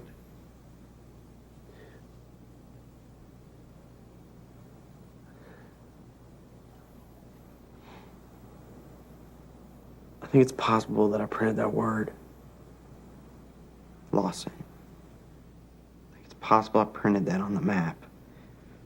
And I think it was Moog who drew that map. I think he was drawing it for a new Dungeons and Dragons scenario we were working out, and I might have printed it on it then. When is it possible that you could have done this? I don't know, about 8 or 9 days before. About 8 or 9 days before what? You know what before? You listen to me, you stupid little ass. Do you think I'm swallowing any of this crap? Now, maybe you can shovel the stuff out to the others, but I am not a nice guy, and I am not buying one lousy, stinking, lying word of this. Now, Upchurch used that map to find your house, to kill your stepfather, to try to kill your mother, so that you can inherit a couple $1 million. He was only supposed to steal a few things. He was only supposed to steal a few things. He was only supposed to steal a few things.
Okay, I did draw the map. You're damn right you drew that map, and you drew it for one reason and one reason only, and it wasn't robbery. It was. You drew that map so your friend Moog can find your house and murder your parents. No, he said he'd just go into the house and steal a bunch of stuff then that we could take to a pawn shop, but all the stuff worth stealing was downstairs. He was never supposed to go upstairs to hurt anybody. You understand there's a major difference from any story you've ever told before, huh? We just wanted money so we could do more drugs and keep playing the game. The game? The game? Dungeons and Dragons? Well, let me tell you something, my friend. This is not a game, damn it. This is real life. This is no stinking game. Do you get it? Okay, Do you get it? Yeah, okay, I did it. I planned it. Is that what you want to hear? Yes. Now you've heard it. Now you've heard it.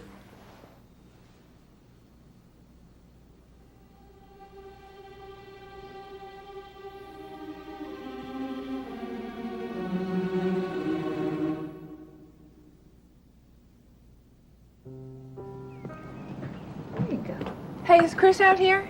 No. He should be back by now, though. Well, where did he go? Just to Osteen, wanted to see him in Greensboro.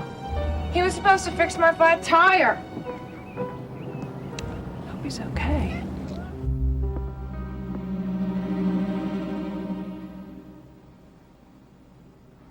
You know where I come from, this is where we put the cuffs on him and take him away. And I'm a lawyer. I'm not supposed to let that happen. That's terrific. You're working for this little bastard instead of against him. It's a hell of an ethical dilemma, Tom. It's our obligation, Vosberg's and mine, to do everything we can to see that he gets acquitted. Can't you just dump him? Oh, in these circumstances, he most likely wind up in the gas chamber. So what? He planned to kill his own mother. What if you guys do such a terrific job that he goes free? What happens then, knowing that he's gotten away with murder? If he tried to kill his mother once, what makes you so sure he won't try again? She's got a gun in the house, you know. I need time. I gotta have time to work this out. Well, you're not gonna let him go home now, are you? Are you?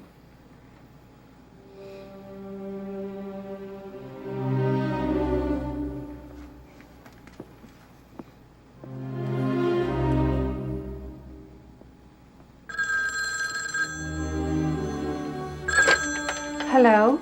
Bonnie, this is Bill Osteen. I'm sorry to have to tell you this, but Chris won't be coming home tonight. Why not? We had a very rough session here today. Some questions were put to him, and by the end of the meeting, he was very upset. Well, what questions? I'm sorry I can't go into that now.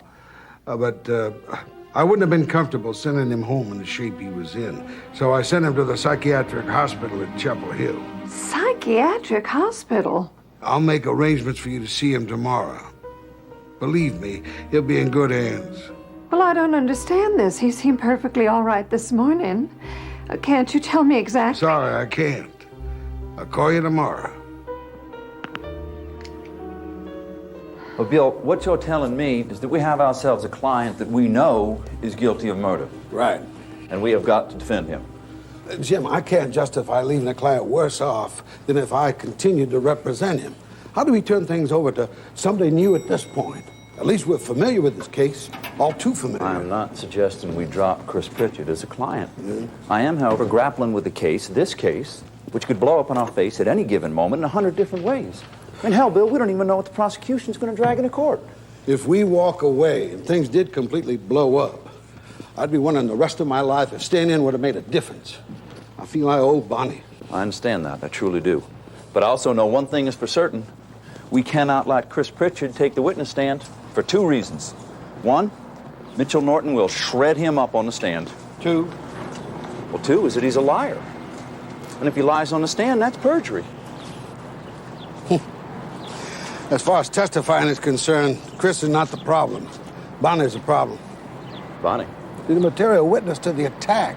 She'll have to testify. What's she going to say when she finds out that Chris planned the murder?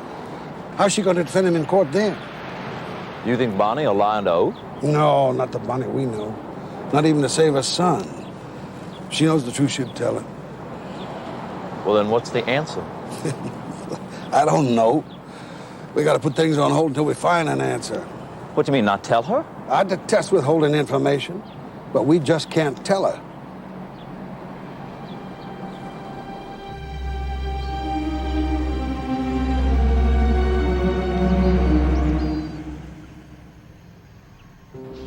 That's the only stipulation, Chris. The only one. You are not to speak to your mother of anything that happened that weekend. Do you understand? You're not to tell her anything. If you do, there's no way we can help you. Chris! Yeah. Yeah, I understand.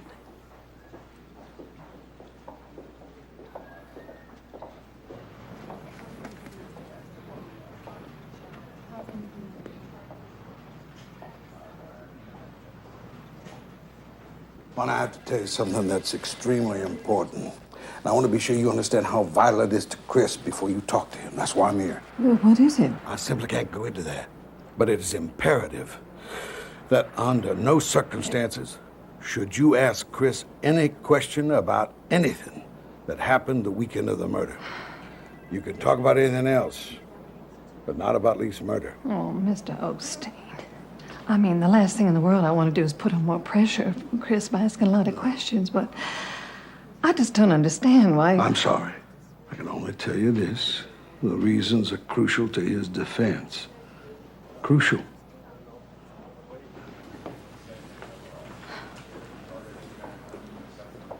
Hi, darling.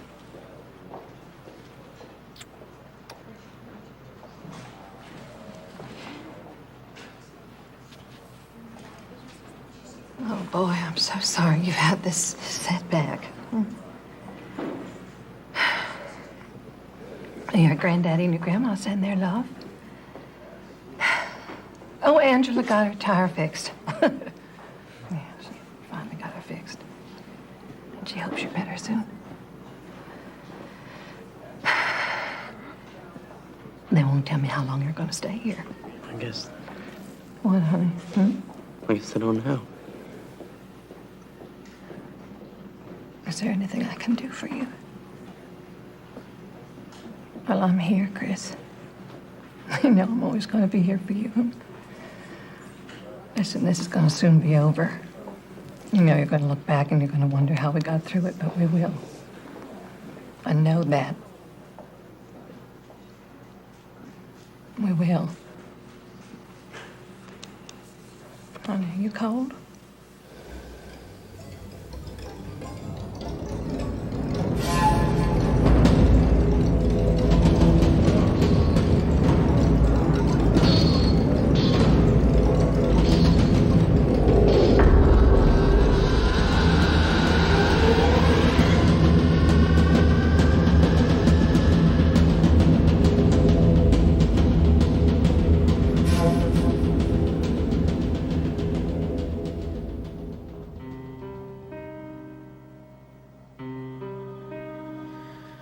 What do you want me to say? I'm simply trying to understand, Chris. You say you didn't really hate your stepfather.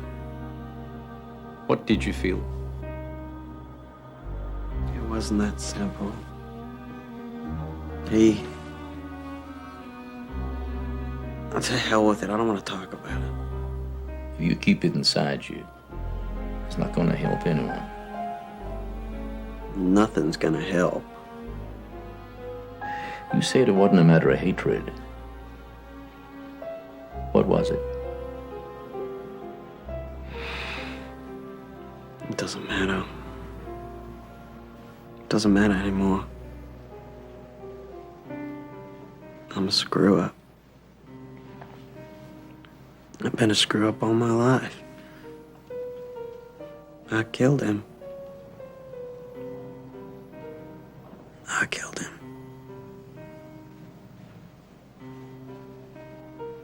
And I tried to kill her. I've had several sessions now with the boy, and I'm convinced that until he sits down with his mother and tells her the truth, painful as it is, he might take his own life. When he finally told you the truth, he broke through an enormous barrier. Right now, he's perched on a suicidal cliff, and he can't start backing away from it until he makes a full confession to his mother.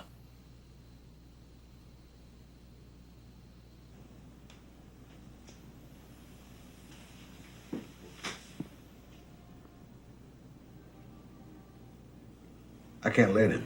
What?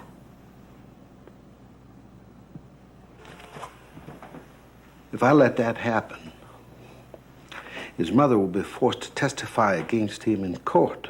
Mr. Osteen, I have to make this clear to you.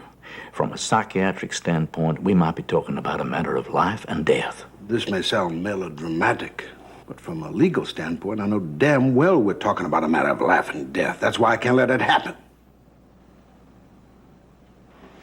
Doctor, might I remind you that I retained you as his psychiatrist. Now, no matter what your personal feelings might be, you do not have the freedom to say or do anything that is contrary to my instructions. Very well. But I'll go on record right now as giving you all my professional opinion. The boy is a time bomb waiting to go off.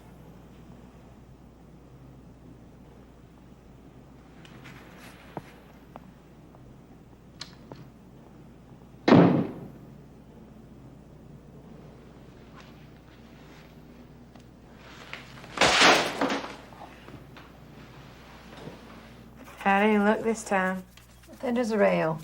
Pale, drawn. Well, what do the doctors say? I mean, don't they tell you anything?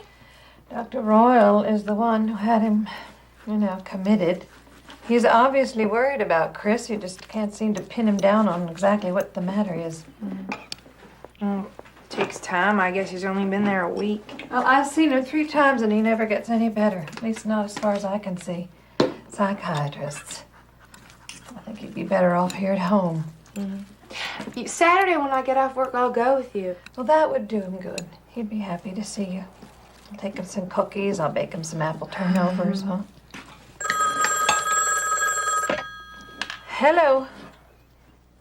Yes? Really? Well, when? Well, yes, I will be here. Wonderful. Good. Thank you. That was the hospital. They are letting Chris out tomorrow. Can you believe it? Angela, he's coming home. He's coming home.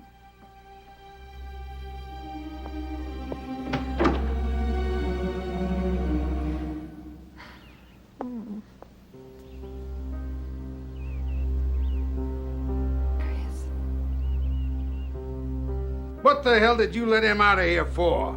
I assure you I am not on the staff of the hospital, and no one consulted me about having Chris released. You don't think he should have been released? Hospital officials have the authority to do anything they wish. In their opinion, after 8 days on the medication, they felt he could be sent home. Now, I disagree. I don't run the hospital. Can't you find another place to keep him, to send him?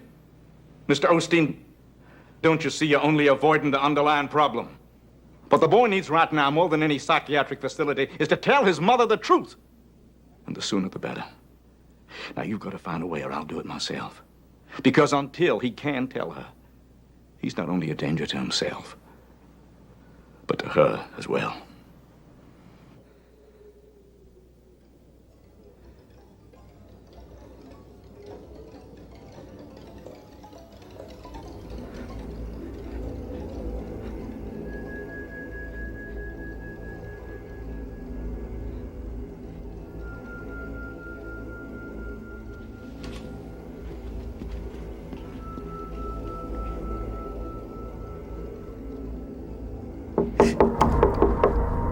Chris, dinner's ready.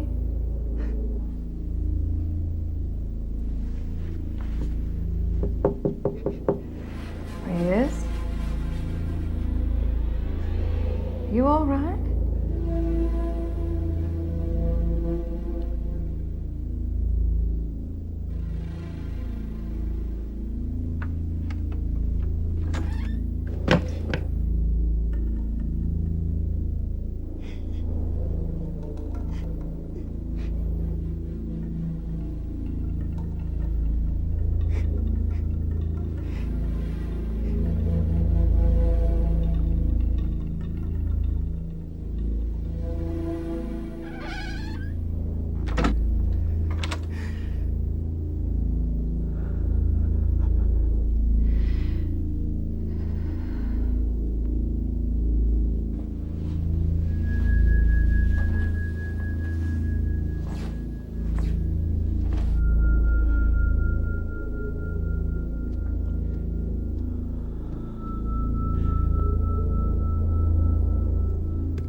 What's wrong, honey? What's the matter? Did you talk to Dr. Royal today? What?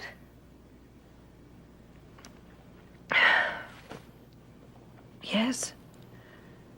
Mm-hmm. What did he say? Well, he said that you've been going through a very difficult time. And I said, no, it's been a difficult time for all of us, of course. Only the police would just come out and tell us what they know.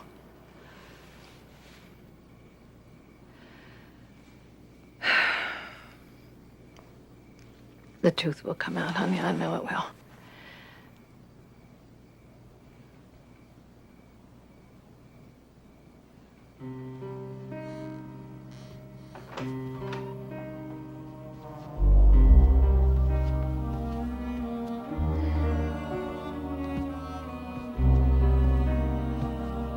Everything I say, everything I do, everything I talk about is lies. And she doesn't know. It's all lies. Your lawyers... They don't live with their lying to her every day. What the hell difference does it make? I'll get the death penalty anyway. Or I go on living like this. I won't wait for them to do it when I can do it myself right now. At least it would spare my mother a lot more agony. You've got to do something or I'll do it myself. Chris, just a moment. Just calm down. It's been arranged. What? Mr. Osteen has arranged for you to meet your mother and your sister in his office this evening. What for? To let them know the truth. Well, I'd like to know what this is all about. Of course. Bunny, I'm afraid this is not going to be very easy for you. We made our own investigation. We checked it out, and there's no question in our mind. Chris brought about what happened to you that night. Oh, no, I don't believe that. I didn't expect you would, but I had to inform you before the pretrial hearing begins. Tell me what you found. Much as I regret it, and believe me, I do, we are not yet in a position to share our findings. What? You lay this bomb on me and you can't even tell me what it is? To do so would create a tremendous problem in our defense of Chris. I've taken my word for it. Oh, yes, your word, the word of the police, the word of the lawyers, the word of everybody but Chris himself, huh? It's ridiculous. He admits now that he was involved. You hear me? He was involved. He wants you to know that. It's important to him for you to know that. He needs to hear what you have to say. He needs your support if you feel you can give it. But it's still imperative that you not discuss any events surrounding the murder. It's ridiculous. Can we depend on that? It's absurd. I said, can we depend on that? I just don't understand why. I'm asking you for a guarantee on that. All right. Good. Good. Let's go.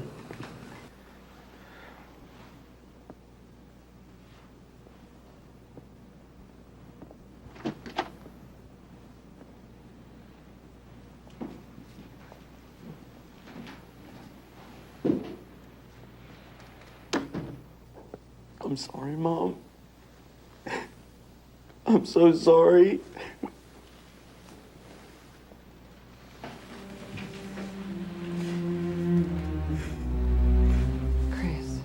Chris, I don't know what you have told them or what they have told you. Maybe through some awful mistake or misunderstanding. You know, you might have said something that someone else took and used to his own ends. Something that unintentionally brought about what happened that night. I know that you are innocent, you know, of whatever it is that they're talking about. They haven't even said. They don't even have one fact. They don't have one fact worth a damn. Now listen. I am here for you. You keep that in mind. I love you.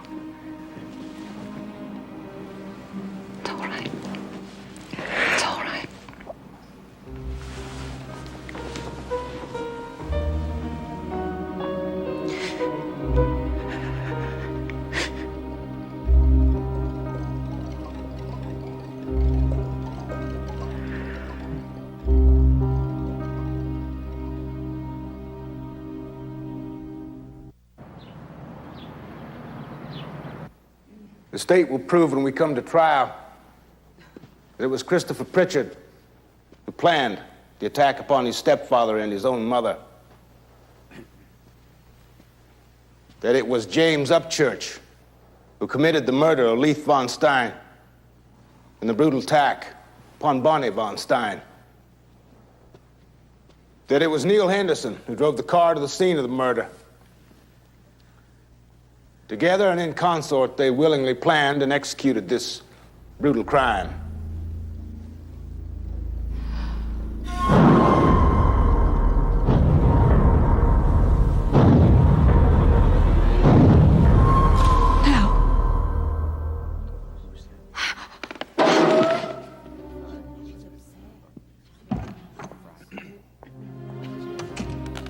The state will bring irrevocable proof of this when we come to trial.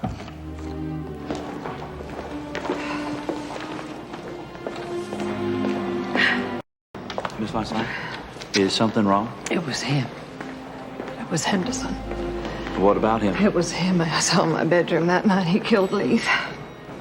Miss Forsythe, I don't mean to be disrespectful, but I'm afraid you must be mistaken. See, Neil Henderson simply drove the car that night. Upchurch is the one who came into your house. No. We have got Henderson's confession. Of course he confessed. If all he did was drive the car, then he could blame everybody else. Mr. Fosberg, I swear to you, it was Henderson I saw that night, not Upchurch. Henderson. I don't like it. I don't like it one bit. What? What's going on with Chris right now? Why would they arrest him unless they had some kind of evidence? And why would they set his bail so high unless they thought he had a whole lot to do with it? I know. I know, and it scares the dickens out of me. I'm afraid. I'm afraid our Bonnie is just closing her eyes to all this. George, if we don't want to believe any of this, how must it be for her? Did you get a good look at Chris this morning? That boy is about to crack. Chris is not in his room. I guess he's outside.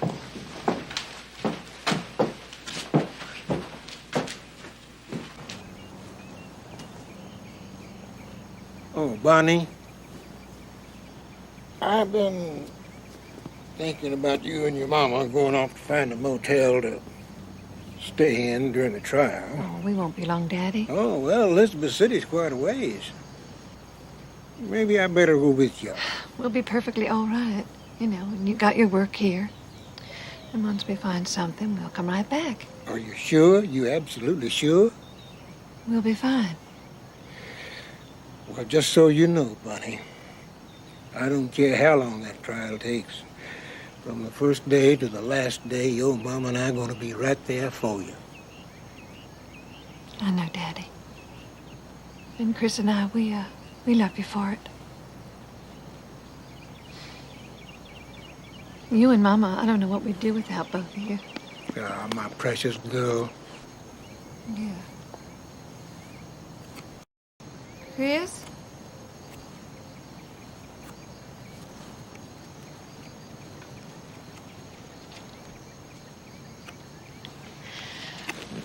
Hey, they're almost ready for us.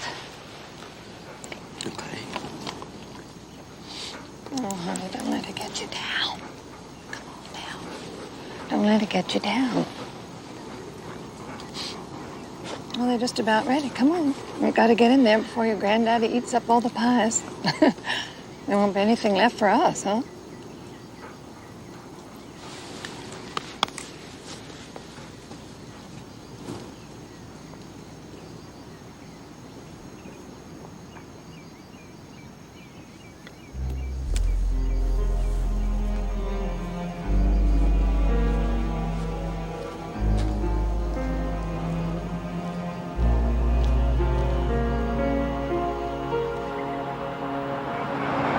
I'm sure your daddy's gonna like the motel just fine. It's comfortable, and it's close to the courthouse. This hadn't been easy on the two of you either, huh? Oh, darling. We haven't lived all this time together without a few ups and downs. Sometimes the downs get so piled up, you wonder how you'll ever get around them. But, of course, with somebody like your daddy at your side, it's different. Oh, darling, you'll get around this. You've got us, and you'll get around it.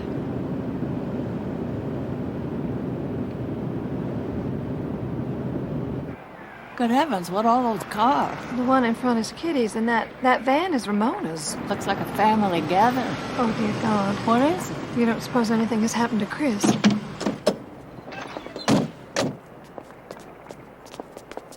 What's going on? Come on inside and I'll tell you. Is it Chris? It's not Chris.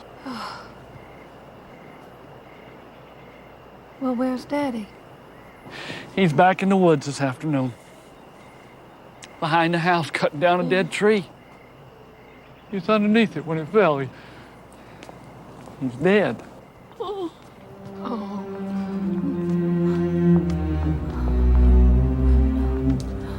I'm so sorry.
We can't go for it. I talked to Dr. Royal last night about a possible insanity plea, but it doesn't seem like a viable option since there is no mental illness. On the other hand, mind you, Royal will not rule out that Chris might kill again. What's the matter, Bill? If it isn't the eminent district attorney, Mr. Norton. And his associate, Keith Mason. Mm-hmm. What do you say we do a little probing? Probing, Bill? Yeah.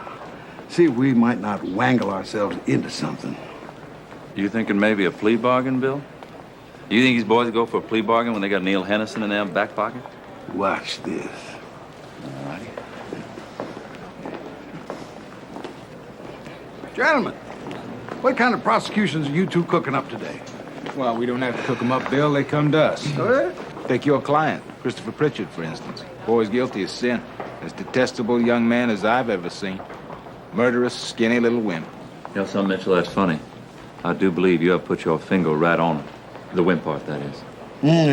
In fact, he is such a wimp that the only part he could have played in this whole thing probably was an inadvertent one. Oh, no question. People carried this thing out. They weren't wimps. No. Maybe we ought to sit down together, and maybe we might have something to talk about. Oh, really? Like what?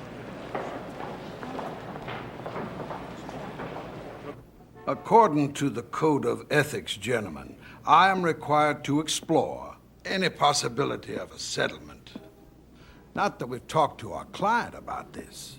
I'm simply asking, what would your attitude be? Well, certainly as a public official, I have a duty to consider any and all alternatives that might be suggested in good faith. Well, let us say, just theoretically then, what would be your position in regard to sentencing? I haven't really thought about it. May I offer you my position?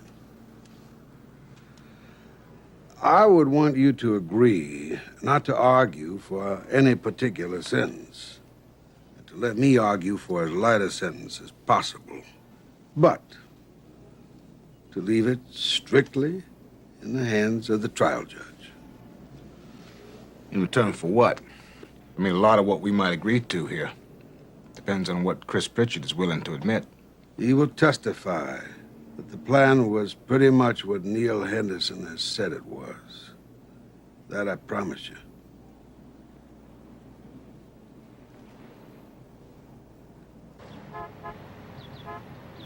I'm sorry about your father. Thank you. Mr. Osteen, I appreciate the lunch, but somehow I feel you didn't invite me here just to be sociable.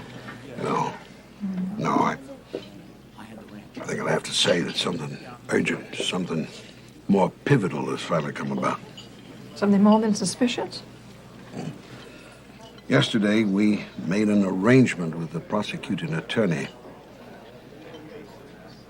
If Chris changes his plea to guilty and promises to testify truthfully, he might receive a far lesser sentence. Whoa, wait a minute. What do you mean? What do you mean guilty? I mean, why would he do that? How could you even consider something like that? Bonnie, there are a lot of factors involved here. Oh, yeah, there are always hundreds of factors, but there are never any facts. Chris has already agreed to it. The charge of first-degree murder will be withdrawn. No. All right.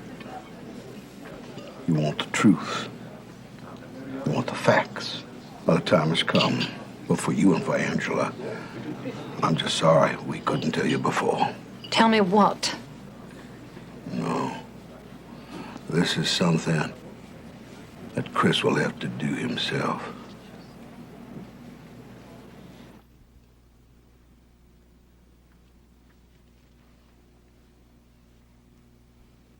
Go ahead.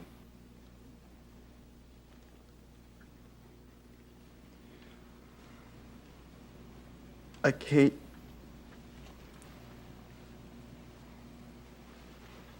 You're not going to leave this room until you've told them.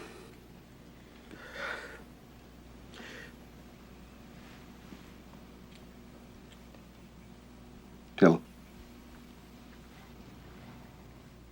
Tell them!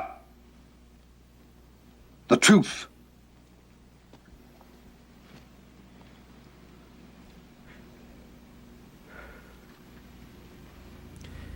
It was the summer session.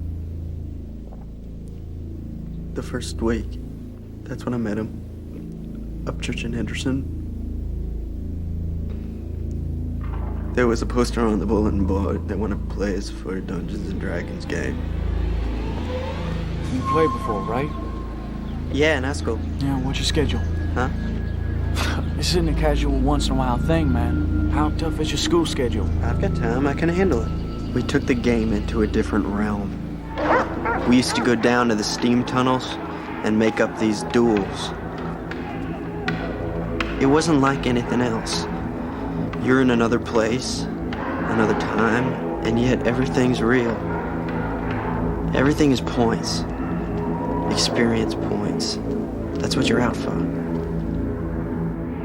But with Moog, we made up our own rules. We had points for everything. All right, 5,000 points. You bang on the table and shout, "Serving Winch, bring us more ale!" Serving Winch, bring us more ale! I'm buying. All right, tell them, Chris. Tell them how much your parents got.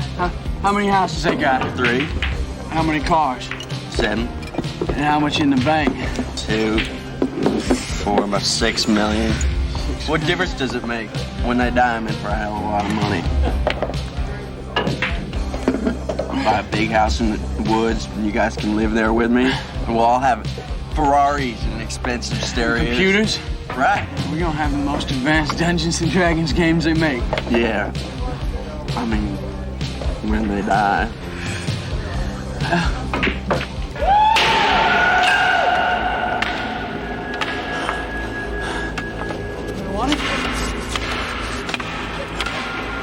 Come on. Hey, Chris. That true about your parents having all that money? Maybe not all the cars and houses, but my stepfather does have over 2 million. Oh, yeah?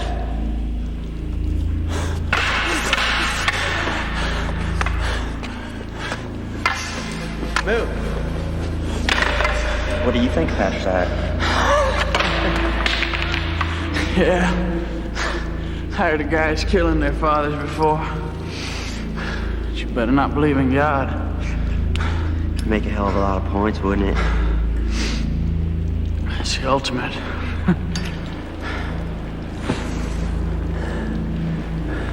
So, what if my parents were dead? Real soon? What if I had somebody go kill them? How? I don't know.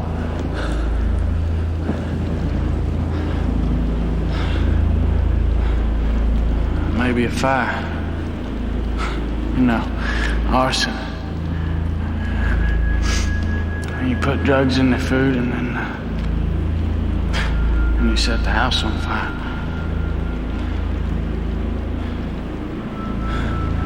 How about this weekend?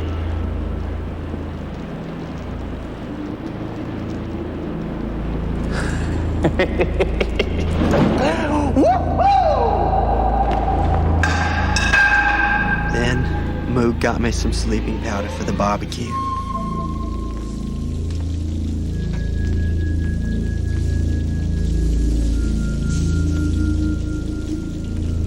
How many, Lee? 2 for you? 2's fine. You keep that up, you can make our breakfast in the morning. I won't be here. I've got a term paper due. It's very important.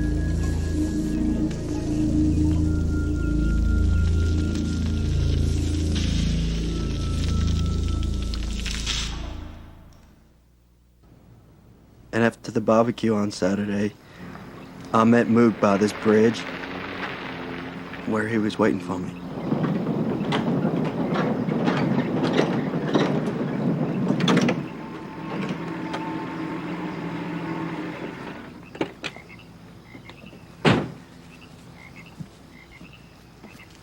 It's no good. This stuff didn't work. What the hell did you give me anyway? I don't know. Some guy gave it to me. He said it put you to sleep for hours. Uh-huh. Nothing. Look, man, maybe this fire thing's too complicated anyway, you know?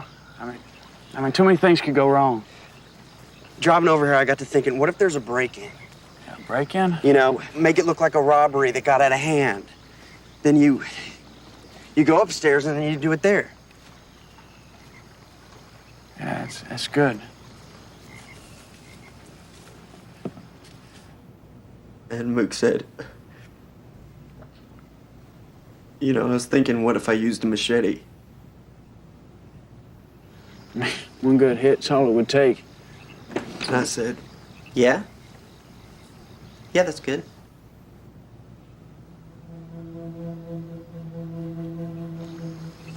Chris, what about Angela? Angela? What if she wakes up? What if she hears me? And I said, I guess. Well, I guess you kill her too.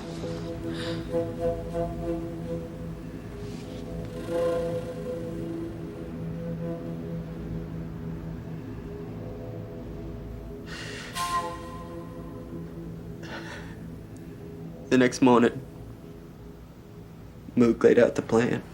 Here's the deal. Chris stays on campus. Stays up late so people know he's here.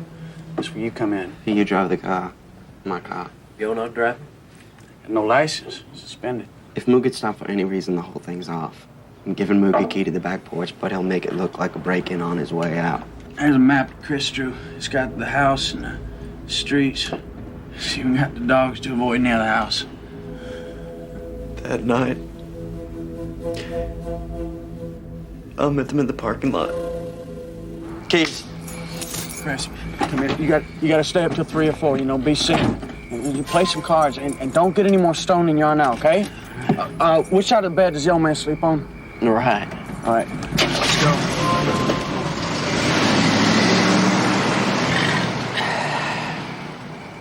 And then they drove off.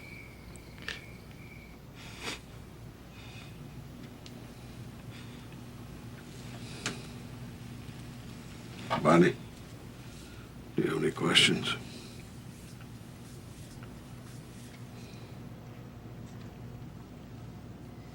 Angela?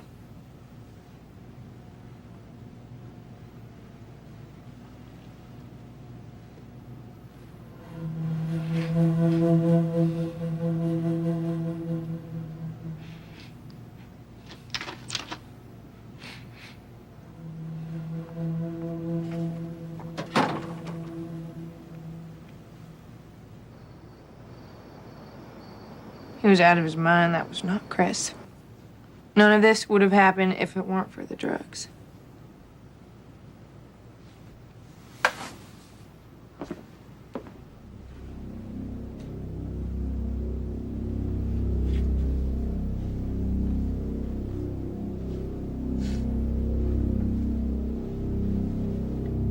Machete.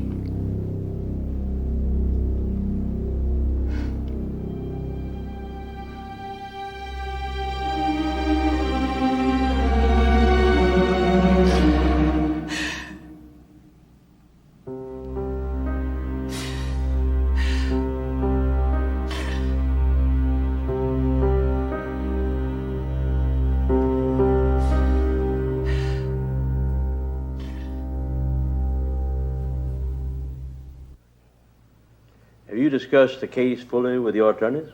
Yes, sir. And are you all satisfied with their services? Yes, sir. You understand that by pleading guilty to 2 felony charges, aiding and abetting murder in the 2nd degree, you could be imprisoned for a possible sentence of life or 50 years? Yes, sir. Do you now personally plead guilty to the charge of aiding and abetting the murder of Blythe von Stein? Yes, sir. Are you in fact guilty of that charge? Yes, sir. The court will accept a change of plea and permit the defendant to remain free until he is sentenced.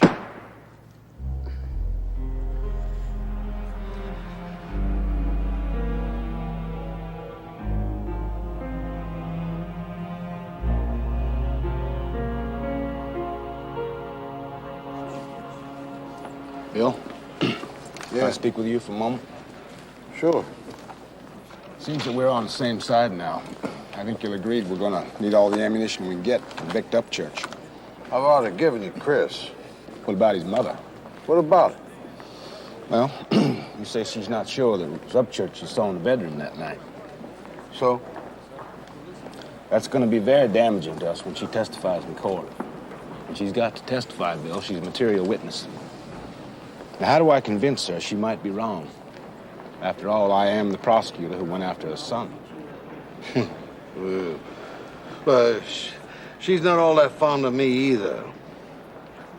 Why don't you speak to her lawyer, Wade Smith? If she trusts anyone, it's Wade. Frankly, I don't care to hear anything Mr. Norton has to say to me. Well, keep in mind, Bonnie, at least, that he is prosecuting the person that actually murdered your husband. It hasn't been proven yet. Well, according to your own son, it was Upchurch. My son has a great deal to answer for, but one thing is certain. He wasn't there when it happened. He doesn't know who was in that bedroom. He may have seen Upchurch and Henderson leave the university, but he doesn't know what happened later. Well, could we just, could you just go back over it with me for a moment? Perhaps it just might help to clarify it in some way. Go over what? Well, first of all, you were sound asleep when you first heard Blythe cry out. Is that right? Yes. And then when you woke up, what did you see? Well, nothing at first. I heard someone in the room. There's something moving toward me.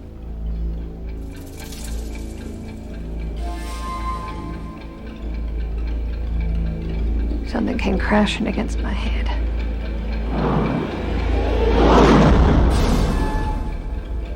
And then I could see just a dark form, a neck so thick, so heavy, as though his head just went right to his shoulders. And then a whirring sound.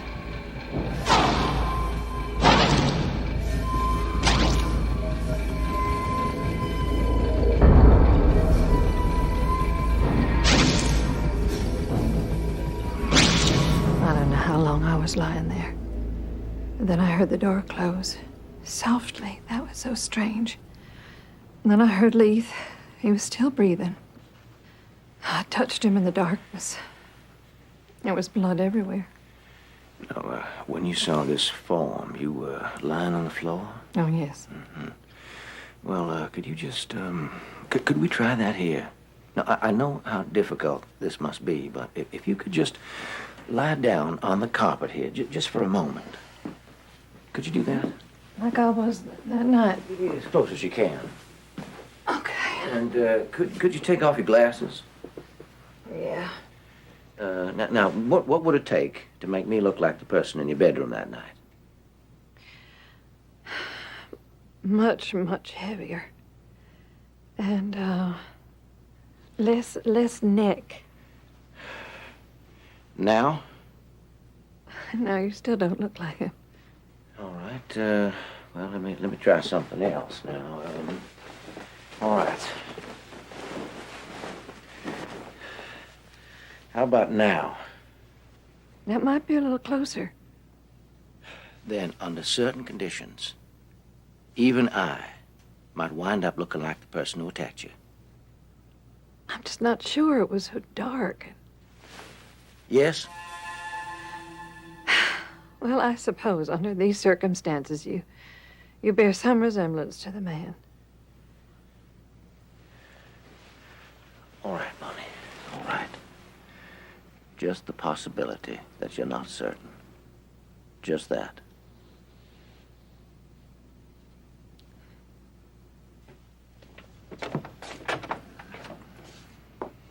Hello? I believe you've met Mr. Mason, Mr. Young. Oh, yes, Mr. Young, and I have been acquainted for many months. We've had our differences. Just doing my job, Bonnie. Oh, yes, well, all of you. You're just doing your job. What do you want now? I'm here to help the district attorney in any way I can. Well, you have my son's confession. What more do you want? As I understand it, Bunny, you will testify in court that you cannot positively identify your attacker. And I cannot be absolutely certain. I'll also be asking you questions about your son's relationship with your husband. How they had violent quarrels on many occasions. That's not true. Bonnie, we have testimony from Chris that... What are you trying to do? Oh, I see. You want to make it appear as though they hated each other, huh? They did not hate each other. Your husband is dead. They did not hate each other. Bonnie, if you defend your son in court, the jury will wonder who benefited most from Leith's death. I don't know what you're talking about. Benefited the most. How about who suffered the most, You sound like a mother instead of a victim. Well, unfortunately, I'm both, aren't I? Would you like to know that my first perception of this case was to bring charges against you? You were there in the house, and you inherited all your husband's money. You had the strongest motivation of them all. And now, after all this time, you still think that? No, not you. But what about Angela? Angela? She was there, claiming she never heard a thing. And next to her bed is a glass of ice water with ice still in the glass when she was supposed to have gone to bed hours before.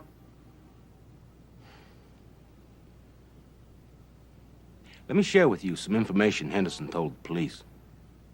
Angela and Upchurch knew each other. In fact, Upchurch wanted to marry Angela.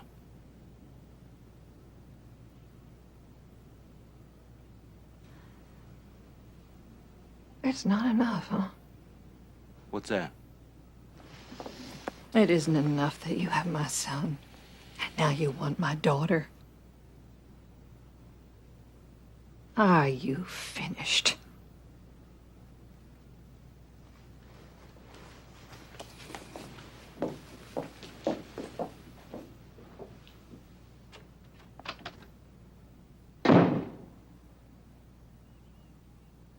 Mama? Okay, I'm gonna work the 4 o'clock shift so you don't have to hold dinner for me, okay? Angela, can I ask you something? What? Come and sit down. Did you ever know Moog? Yeah, I met him once at the university when I went to visit Chris. That's all. Well, he, didn't, strike me as a violent type person. I just can't see him hurting anybody. There's something that Chris told us. He said he gave Moog the key to the back porch. But Chris didn't have the key to the new back porch, so he must have given him the old one. What's the difference? Well, if it was a staged break-in, like the police say, break-in on his way out, and Moog had the wrong key, how'd he get in?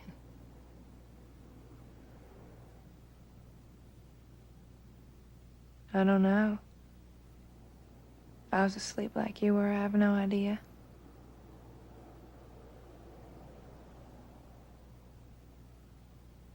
I'm gonna go.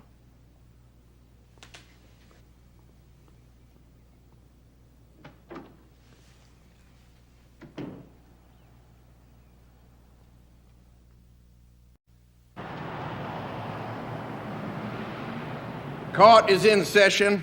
The state of North Carolina versus James Bartlett Upchurch III and the murder of Blythe Von Stein. The Honorable Thomas S. Watts presiding. Now then, Mrs. Von Stein, did your husband and your son get along? As well as any loving father and son can get along. Did they have occasion to quarrel about your son's grades at school? Oh, on occasion. We then decided that I would render the discipline from then on instead of Blythe. Who is this individual? It was my husband. And your injuries, Mrs. Von Stein, were of such a nature that you were hospitalized? Yes. Now, you stated that you went to bed shortly before midnight. Yes. Awakened by your husband. I heard him screaming. There was a lot of confusion. There was someone standing at the foot of the bed. Someone? You're nearsighted, Mrs. Von Stein. You wear glasses. Yes. Would you remove them, please? You recognize me?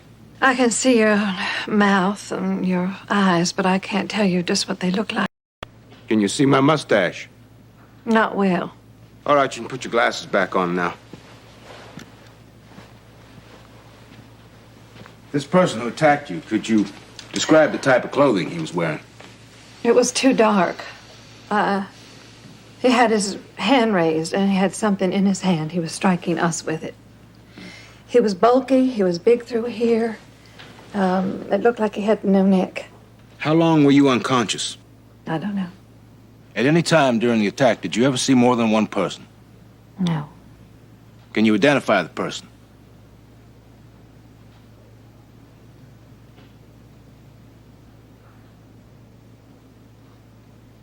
No. No more questions. Your witness.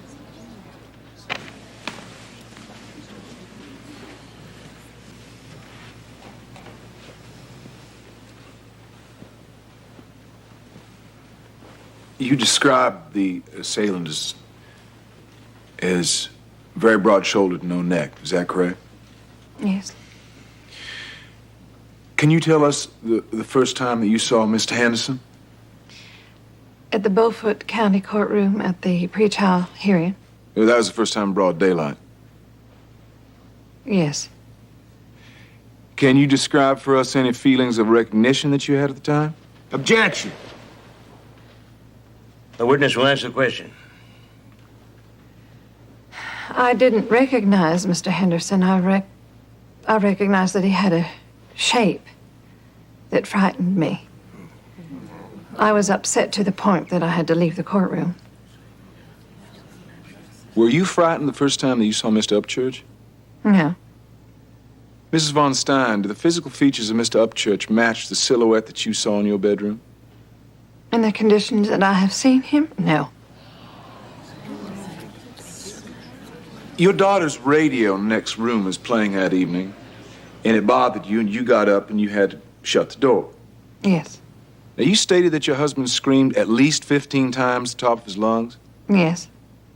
With Angela next door. Now, is your bedroom door a hollow door? Yes, it is hollow.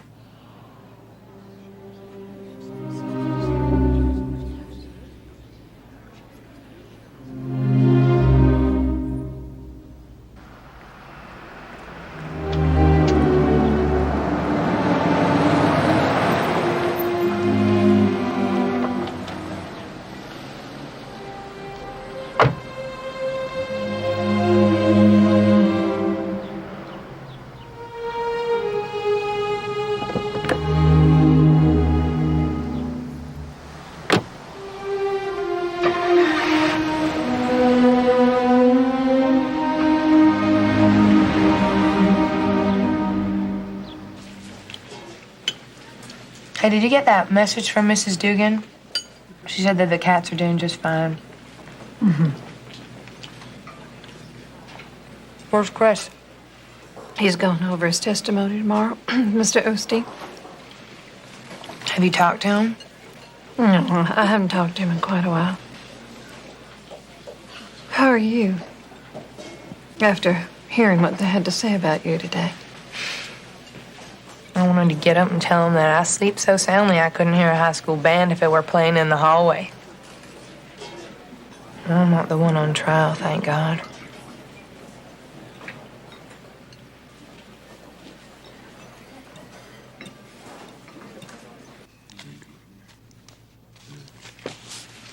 You've been taking large quantities of drugs then. About how many hits of acid in a 30-day period? Maybe 15, 17. 17 hits of acid in 30 days? Yes, sir. When you received the phone call that night from your sister Angela about the attack on your parents, how did you feel? I was in shock. Why? It was something you had planned. Yes, sir, I knew this would happen, but at a deeper level, I didn't believe it. When did that change? When I saw my mother in the hospital. I had feelings of incredible remorse. I was so disgusted. Did you think about the police? Yes, sir, I thought about keeping away from them. I didn't want my mom to know what I had done. I'd lied to my family and friends. In this plan you had, did you talk about your sister Angela, too? Yes, sir, we did. And what was discussed at that time? She was to be murdered also. Was there any particular reason for that? No, sir, no particular reason. What, if anything, did you stand to gain by Angela's death?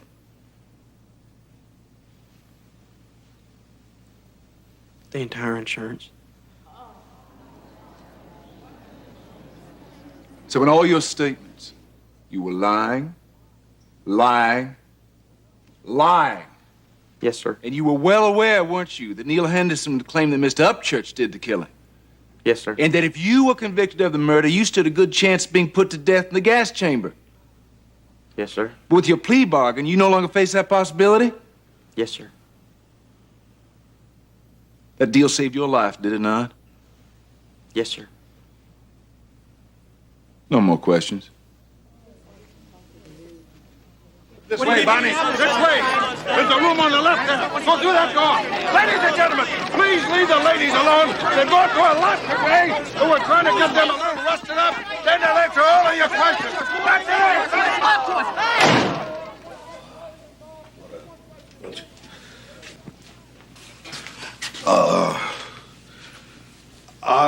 I've decided to have Chris go back to Winston-Salem until he's sentenced. Too many reporters here, and I don't want him making a statement, especially since Neil Henderson's going to be testifying tomorrow. So, I guess you go back too? No, I intend to hear what Henderson has to say. Oh, Bonnie. Do you really want to listen to a description of just how he and Upchurch... Yes. You may not believe this, but I came here for Leith. I came here only for Leith. I intend to hear every detail, painful as it might be, that brought about his death. I want to know all there is to know.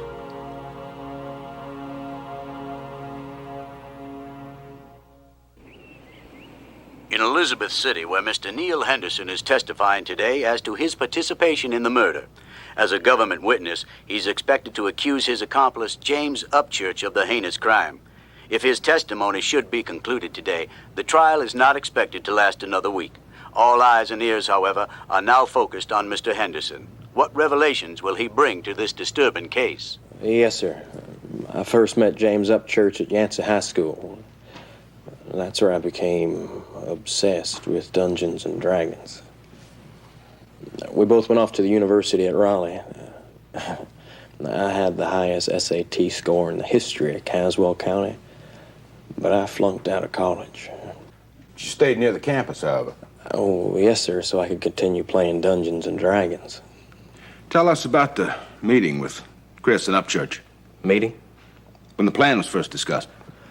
Oh, well, James Moog, we like to call him, said that Chris had a plan to come into his inheritance early. So I said, oh, what are you going to do, rob the house? Moog said, no, we're going to kill his parents so that he inherits. And what did you say?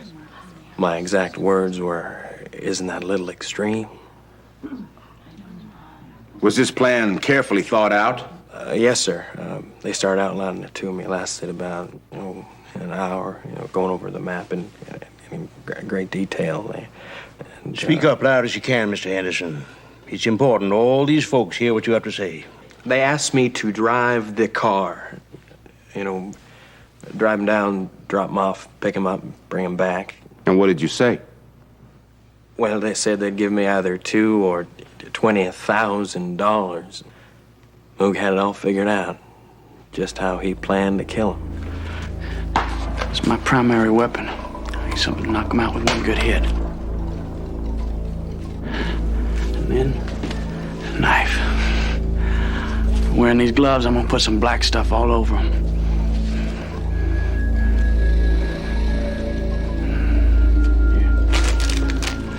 You keep the map, look it over.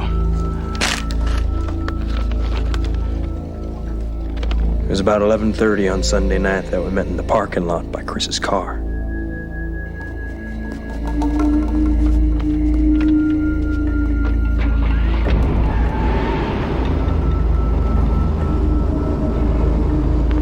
We pulled off on Lawson Road first. Moog wanted to see the area in front of the house. That's the place. What time is it? 2:30. We drove to a spot on a dark, narrow, dead-end road. All right. After you leave me off, you come right back to this point and wait for me, okay? Wait about half an hour, and I'll come back and meet you at this point, okay? We drove down to a wooded lot behind the house.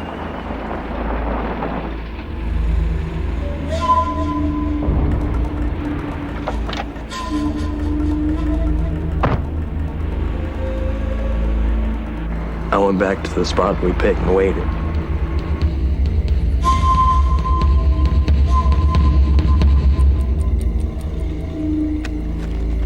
It was about a half mile across a wide field and through the woods to the Von Stein house. How long did you stay there? I'm not sure. It seemed like forever. I was supposed to wait until he came back, but I didn't. Why didn't you? While I was sitting there, I kept thinking that something's gonna go wrong, or something's gonna go right. Either way, it wouldn't be very good. I was scared to death. So I decided not to wait for him any longer. I pulled out and went looking for him, but I didn't see any sign of him.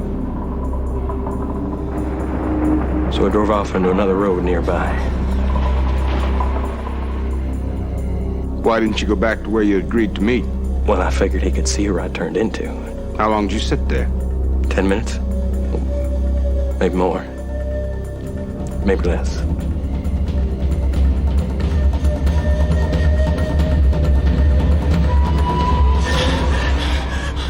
I did it! Oh, man, I can't believe I did it! Oh, man, I don't want to see that much blood again the rest of my life. Let's get out of here. Let's go. Moog told me to find a place to pull over so he could change his clothes. Then Moog told me to find another place. A dark place, that didn't have any houses on it.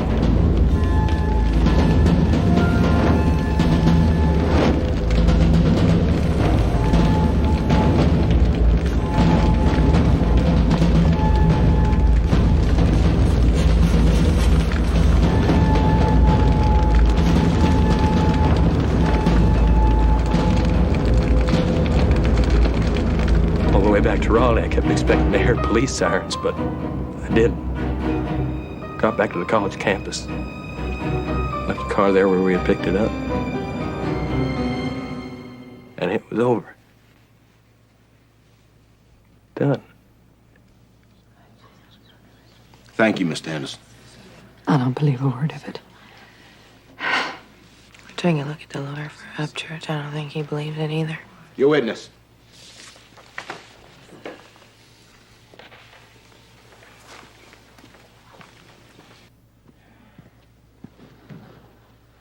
Mr. Henderson, you say you turned onto another road just hoping to see Upchurch, or that he would see you? Yes, sir. I was hoping he'd see me driving back and forth on the highway before I turned off.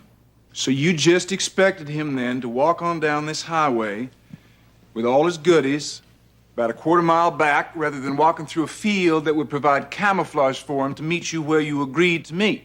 I had expected to park the car where I was told. But you did not. No, sir. I got scared and I left. Isn't it true the state has reduced charges against you and has agreed not to prosecute other charges? That was the plea bargain, yes, sir. And isn't it true that by your plea, you no longer face the death penalty? I give you a photo of Mr. Leith von Stein. Isn't it true the last time you saw Mr. von Stein, you saw him in that condition, or you put him in that condition on July 25th, 1988? No, sir. That is not true. I did not do that. I could not do that. Why did you get involved in this? Look, Chris and Upchurch were my friends, you know. It was a time when I needed friends. What they had proposed to me seemed to be nothing more than a big adventure. You know, go out in the middle of the night, come back. I never really fully believed that Moog would do it. You know, I kept telling myself, yeah, he's just gonna go in there and come back out and say it was all a big joke. We can joke about it for years to come. Only Moog didn't come out and say it was a joke. Moog came out and said that he killed somebody.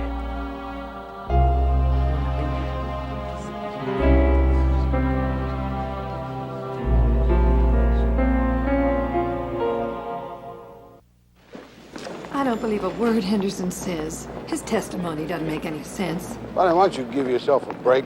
Why don't you just stay away from here until it's absolutely He lies. necessary? They're just nothing but lies. Will anybody just tell us the truth? Well, you certainly aren't going to get it from Upchurch, that's for sure. Since his lawyers have refused to let him testify. I'll see you Monday. Bye-bye. Goodbye. Mama, why don't you go home for the weekend? I'm gonna go to Little Washington and visit Jenny. Maybe I will.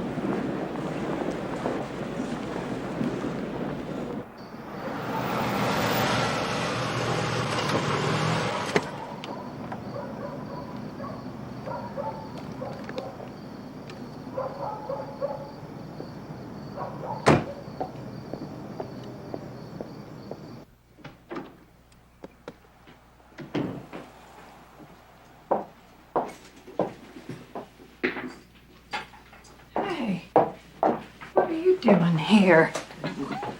What is going on?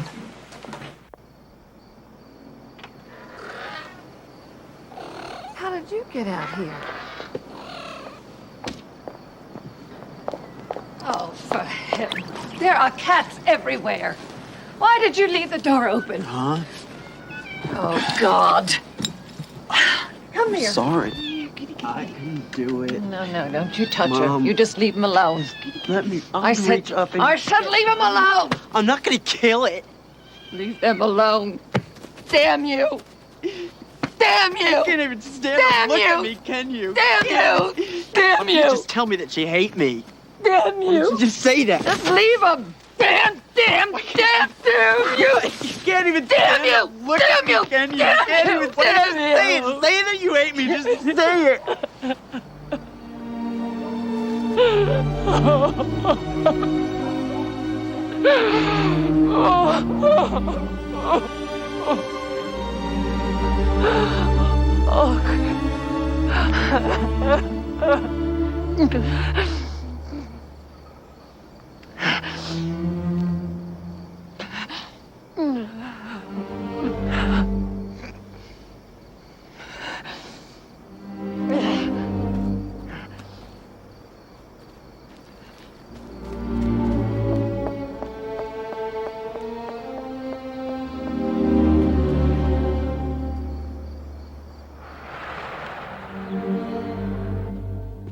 You, the jurors, you saw Neil Henderson standing before you here. He's bulky, he's broad-shouldered, and no neck. And when Bonnie von Stein first saw him in another courtroom, it bothered her so much she got scared she had to leave the room. But the state would have you believe that doesn't make a difference. But there is a marked physical difference in the statures of Neil Henderson and James Upchurch. And the state would like you to believe that after Upchurch kills Mr. von Stein, he just strolls out onto that highway under all the big street lights, blood all over him, and somehow finds the car. When he didn't know that Neil had moved it. Here's Neil sitting in a different location just hoping Upchurch is going to stumble upon him. Now, do you believe that? It's like a game of Clue. You try to figure out who did something. Where was Angela at the time of the attack? She's safely tucked away in her bed, sleeping through all the screams, all the batterings. Even though her mother had to shut the bedroom door earlier to keep from hearing Angela's radio. And Blythe von Stein screamed 15 times. Piercing screams. The state has not produced one piece of evidence that ties this defendant into being in that house or to being with Neil Henderson or having anything to do with this. There is only the testimony of Chris Pritchard and Neil Henderson. And we ain't getting the truth here. After you sat and listened through all the evidence, you're still not going to know what happened. I don't believe that anybody knows what happened. Well, now somebody knows what happened. But we have not heard it in this courtroom. So, ladies and gentlemen, there is a doubt. There is a sane and sensible doubt.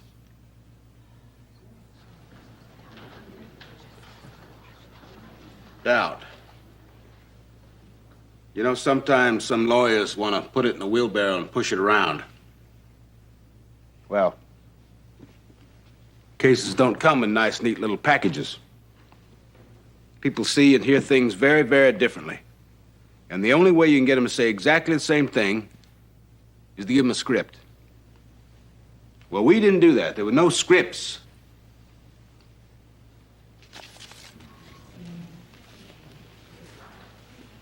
There's not one piece of evidence, not one bit, not one statement anywhere that says it didn't happen exactly like Chris Pritchard and Neil Henderson said it did.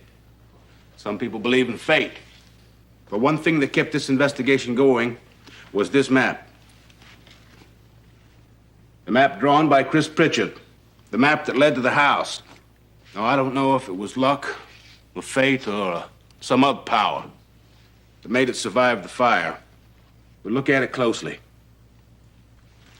Look at the burn marks on the map.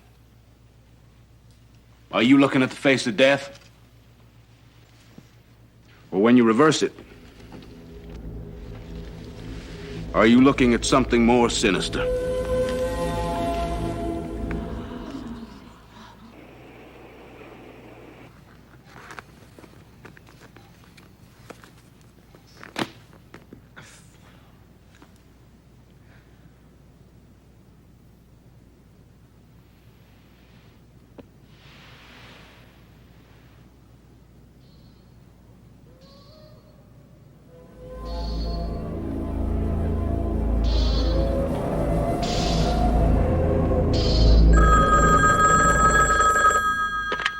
Hello? Chris? Bill Osteen. I thought you should know.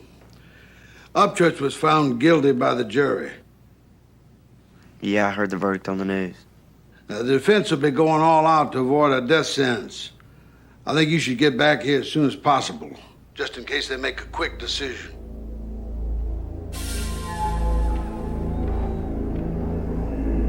Chris, did you hear me? Yeah, okay.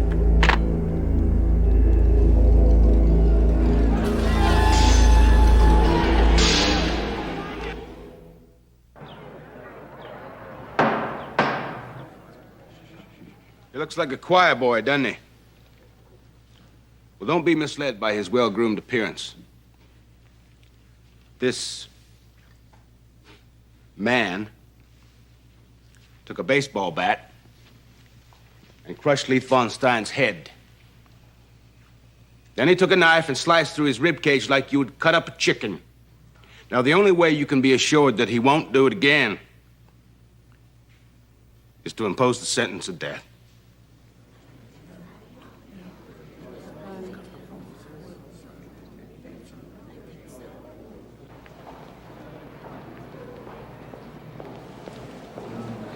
Bonnie,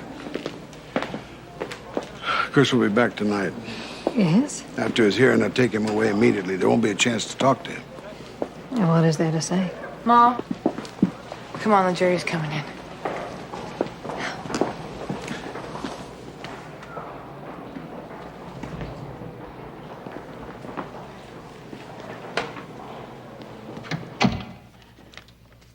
We, the jury, unanimously recommend that the defendant, James Bartlett Upchurch III, be sentenced to death.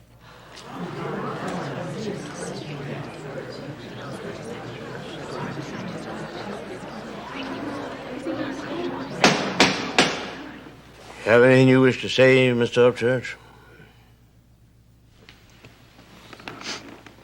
First off, I want to thank my attorneys. They've done a remarkable job. It's got my most respect. You, Your Honor, you obviously gone a long way to keep this trial from becoming any more of a circus than it already is. You know, I respect the trouble the jury's gone through to deliver their verdict. I am, however, appalled and shocked. I find it utterly amazing that the testimony of two confessed murderers would be enough to convict anybody to death. I'm forced to believe that I'm merely being convicted on the assumption of guilt by association. I'm an innocent man.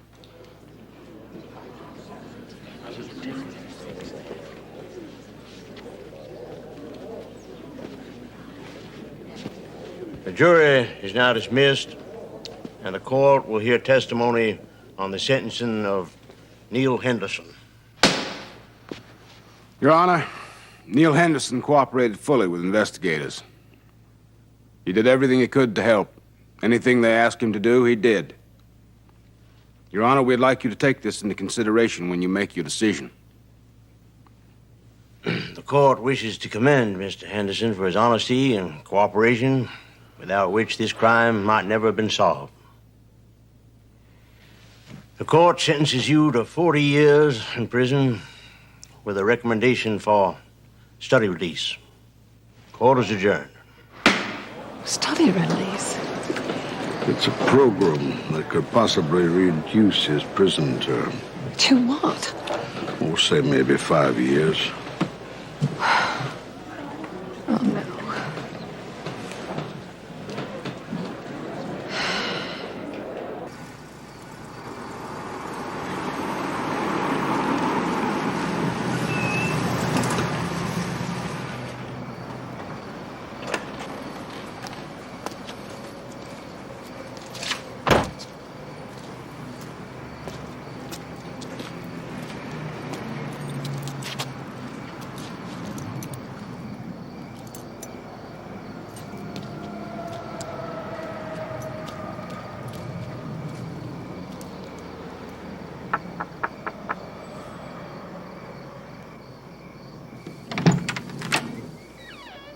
It's me.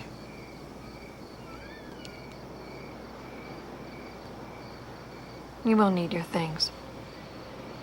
Osteen said that you'd be taken into custody as soon as your sentence is handed down.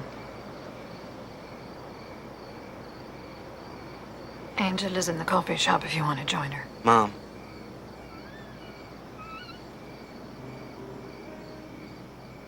There can never be any excuse for what I did. None, I know that. No demons possessed me. And no drugs alone can make me do what I did.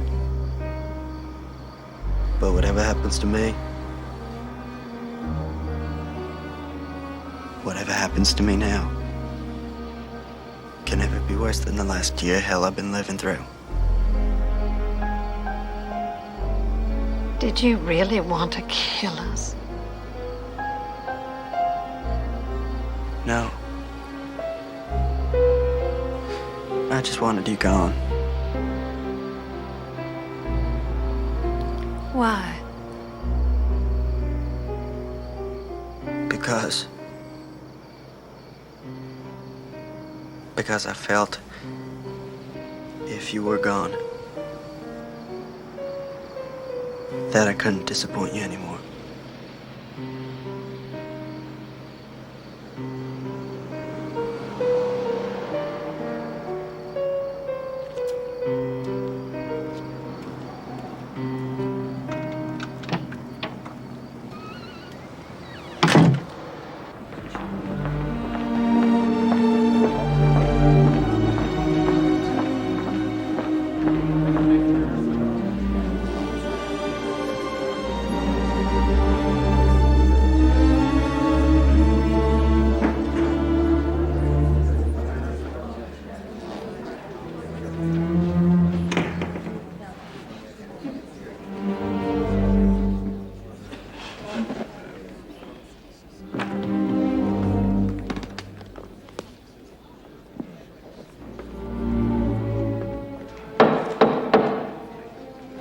The court will now hear evidence on the sentencing of Christopher Pritchard.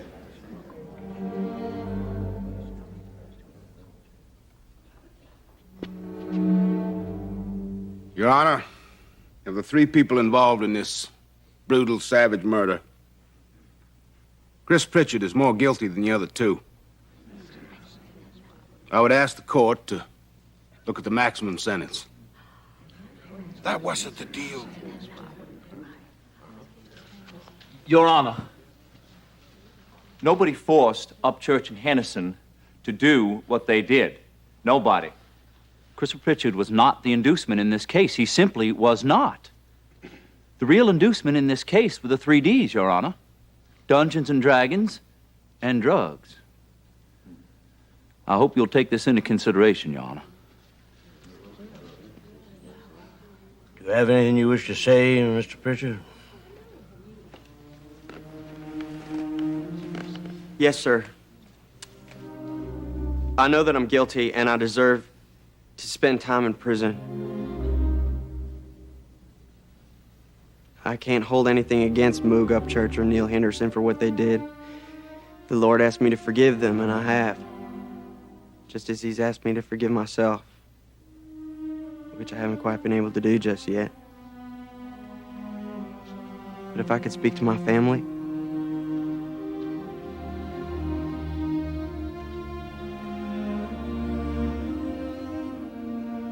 I want to thank them for being here. Even though I feel I don't deserve your support. And I want you to know that I love you.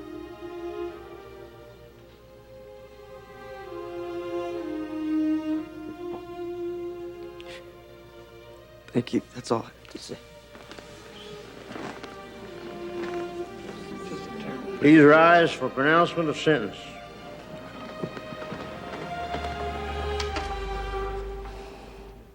Mr. Pritchard, I believe you are now remorseful.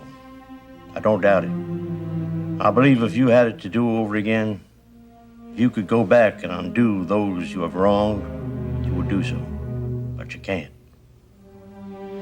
You must pay the consequences for those events which you have put into motion. The court sentences you to life imprisonment plus 20 years. You may step to the spectator area if you wish, Mr. Pritchard. Say goodbye to your family. Order's adjourned.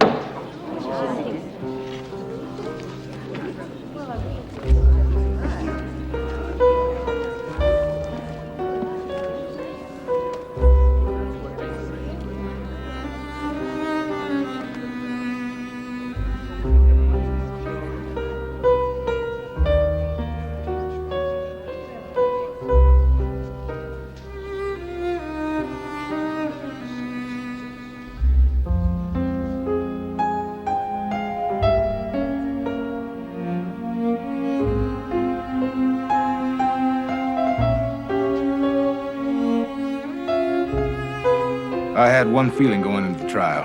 I still have it now. That there are more things out there than we will ever find out. I never thought Bonnie was a part of this. I know a lot of money was involved, but I have a hard time thinking anybody would subject themselves to the kind of injuries she sustained. What if the knife had gone in deeper? I've covered more homicides by stabbing than I can count. And I can tell you that you never send in one person to kill 3. You can't expect to kill the second, much less the first, without waking the third. Moog had this thing about Angela, infatuated with her. He said he'd finally met a girl he'd like to marry. When Henderson confessed, he gave us Chris, and he gave us Upchurch. So if Angela had anything to do with it, don't you think he would have given us Angela, too? The drugs, the Dungeons and Dragons, maybe they weren't responsible. But I'll tell you this, there wasn't a single 24-hour period when I wasn't drunk or stoned or tripping.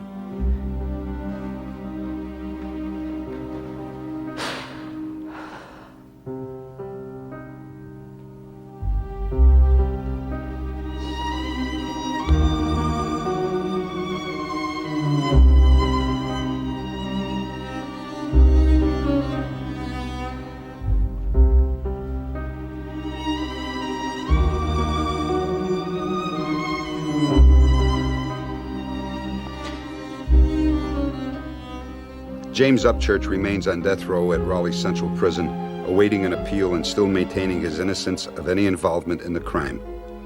Neil Henderson is at the Hartnett County Correctional Institution in North Carolina under the Study Release Program. Christopher Pritchard is now at the Yadkinville Correctional Institution, a few miles from his mother's home in Winston-Salem. They continue to see each other on every visiting day.